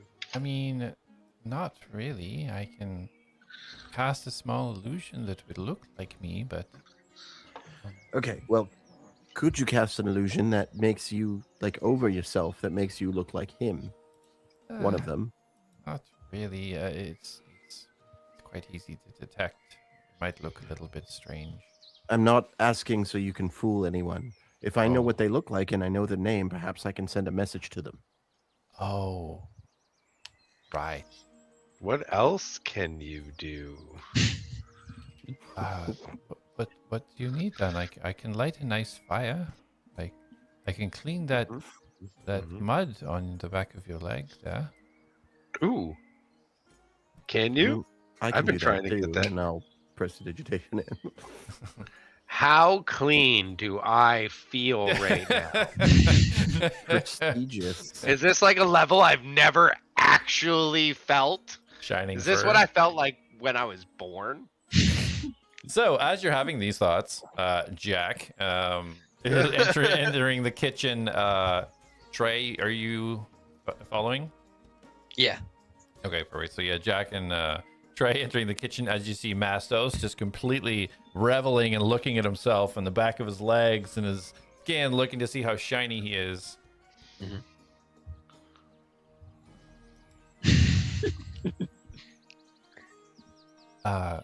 Yes. You're right. An image of him. Okay. So you want me to create an image of the one that was to live here, I assume?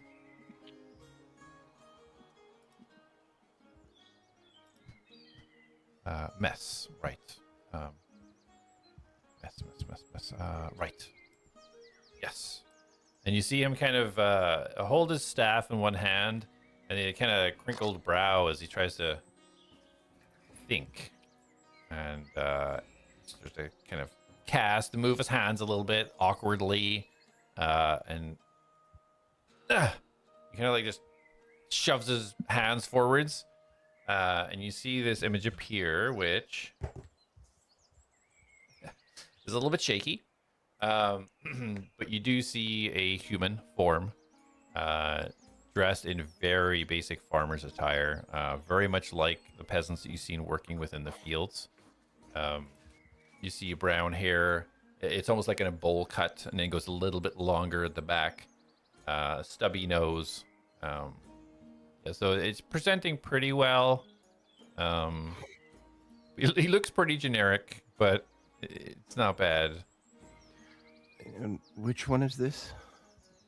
This is Mess, the one that this house, I presume, is supposed to be. Mess, right, okay. Okay. Well, let's give this a shot and see what happens. I thought you were tired. I am tired, but this is more necessary. Oh, right. I will Wait. use my last. What? Do you know what you're going to say? I know there's limitations.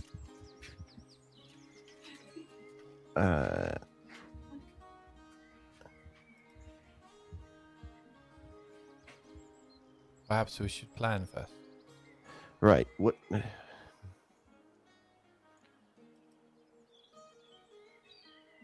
Perhaps I should pretend to be like part of the town guard, stating that his wife is looking for him, and he's been reported missing. I would say that, but I believe that the gentleman said this man didn't have a wife. No, I thought Pyre didn't have a wife.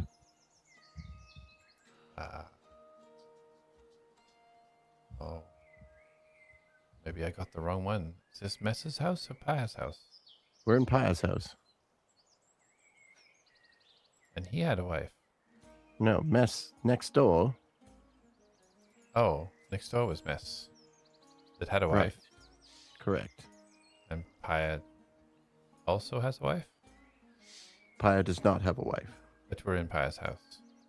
And we are in Pyre's house, yes. So you're going to message Pyre and tell him his wife's looking for him. I was going to message Mess, who you told me this was.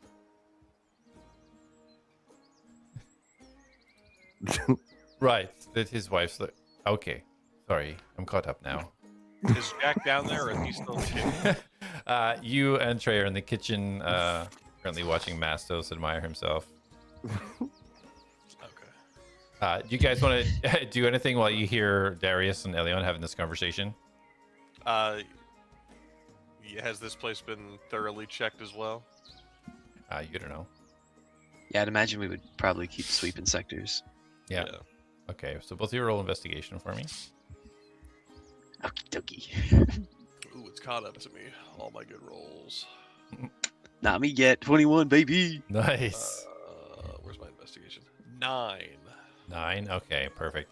So yeah, Trey, you kind of take the lead on this, and as you kind of look it around, you can tell the fire recently extinguished.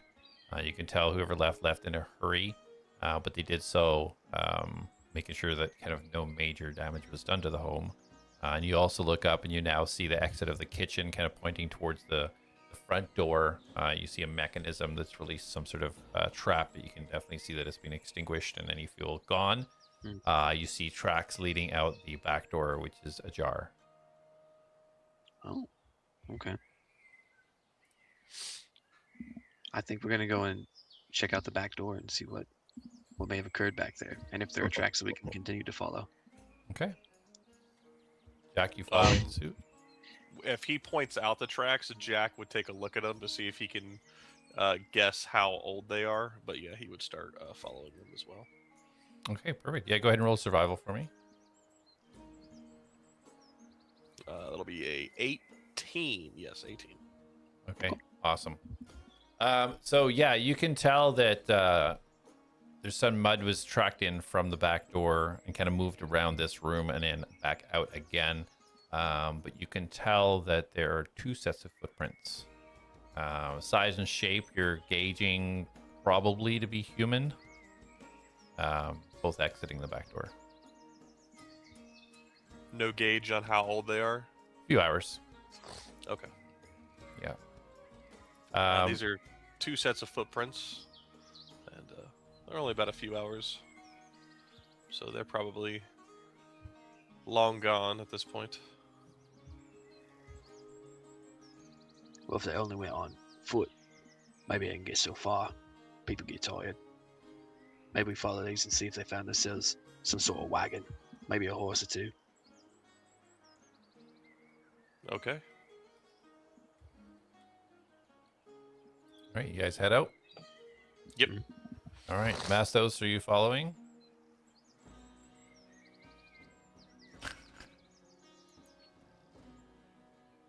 Oh, you're muted.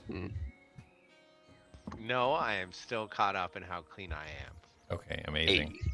So Darius, executing your sending spell to this a vision of the person that you hope is the one that Elion said he was going to show you.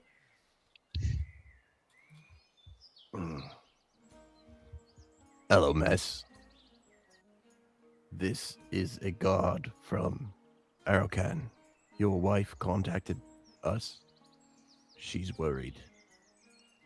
Where are you? Do you need assistance? Okay. With 10 or 15 seconds. I'm all right. Tell her I'm all right. I don't need any help. I'll be out of here pretty damn soon. Thank you. He said he'd be out here pretty soon. Out of here pretty damn soon.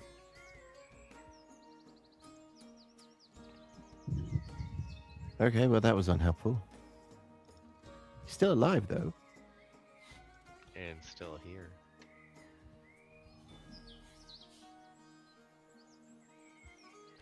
You guys head out the back door, kind of tracking these footprints. Continuing with your check, Jak. They move southwards, starting to go kind of towards where the kind of vegetable area and such would be. Do you want to continue to kind of like follow these tracks? Yeah, Jak would keep an eye on them and look to Trey. I feel like this will be pretty easy to follow. I think you might have the right idea.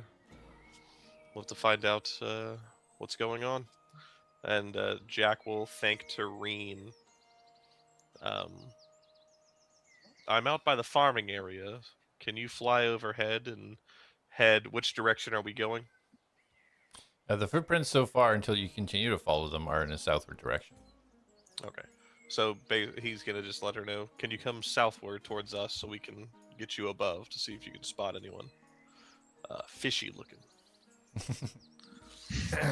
Yeah, you see, you can almost immediately see rain come from the western area, cropping over the trees. She kind of like almost goes towards you a little bit, kind of almost acknowledge, and then kind of banks to the right and starts heading off to kind of do a circle of the area. Within the house, Darius, Mastos, what are you guys up to?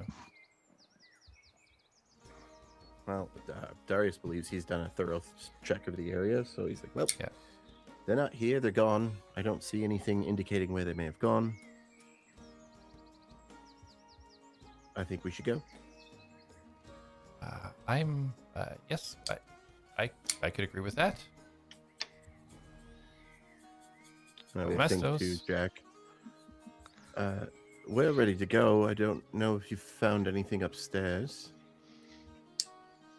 And Jak will look at Trey and then be like, I'm about to do the thing. And then he's going to think back to Darius. Yeah, we found some footprints that lead up back. Trey and I are following them right now. Jak found some footprints that lead up back. Perhaps we should head that way. Okay. Yes. Elion starts walking. And is there like a bunch of people around right now? Well, you guys are behind the houses, so there's not a lot of kind of people walking around there. In the front of the houses, yeah, is like a main street. But these houses pretty much go onto like a forest, and then west of that further would be like the Sooms area. All right. Jak will reach out subconsciously to shoot a tree with the bolts and be like, and he'll pull out Dana's bow, get an arrow, and he'll shoot like 2 arrows, like one in the ground and one in a tree nearby that's on the path that he's walking. Okay. Yeah, absolutely. So both of you go ahead and roll a survival. See if you can keep track of these footprints. Ooh, natural 20. Yeah, I can keep track of dang. these. I can 21. You 26 both, and 21. yeah. If anybody was watching you both, they would see you kind of both down and almost looking at each other, and then like trying to get to the next footprint, and then kind of looking to the next one, and like seeing who gets the next one. As you're both tracking 2 sets of footprints, you see them take a hard turn all of a sudden to the west, through trees and brush, but you don't lose it. You keep going through, and you can see this in certain parts a large, almost circular pattern of trailing beside some of these tracks, almost like something's been dropped and then picked up again. But as you continue to follow, and you kind of, Jak, you glance up, you can see Reen doing a circle just to the edge, leading you up to the very northeast part of the Sooms, where it almost connects to the mountain. And as you guys kind of keep trailing and tracing this, you see the footprints right at the edge of a bank disappear off into the water. And we'll leave it there for tonight. I was waiting for it. Knew it. Awesome. Great Buster session. Brown. Thanks for joining, Tyler. Good to have you aboard. Thank you. It'll be exciting be when we here. have everybody like in a full session doing their own characters for like a Yeah. full session. Yeah. All right. We'll see you next week, guys. 8 p.m. EST on Tuesday. Thanks for watching. Take it easy. Bye. Bye bye.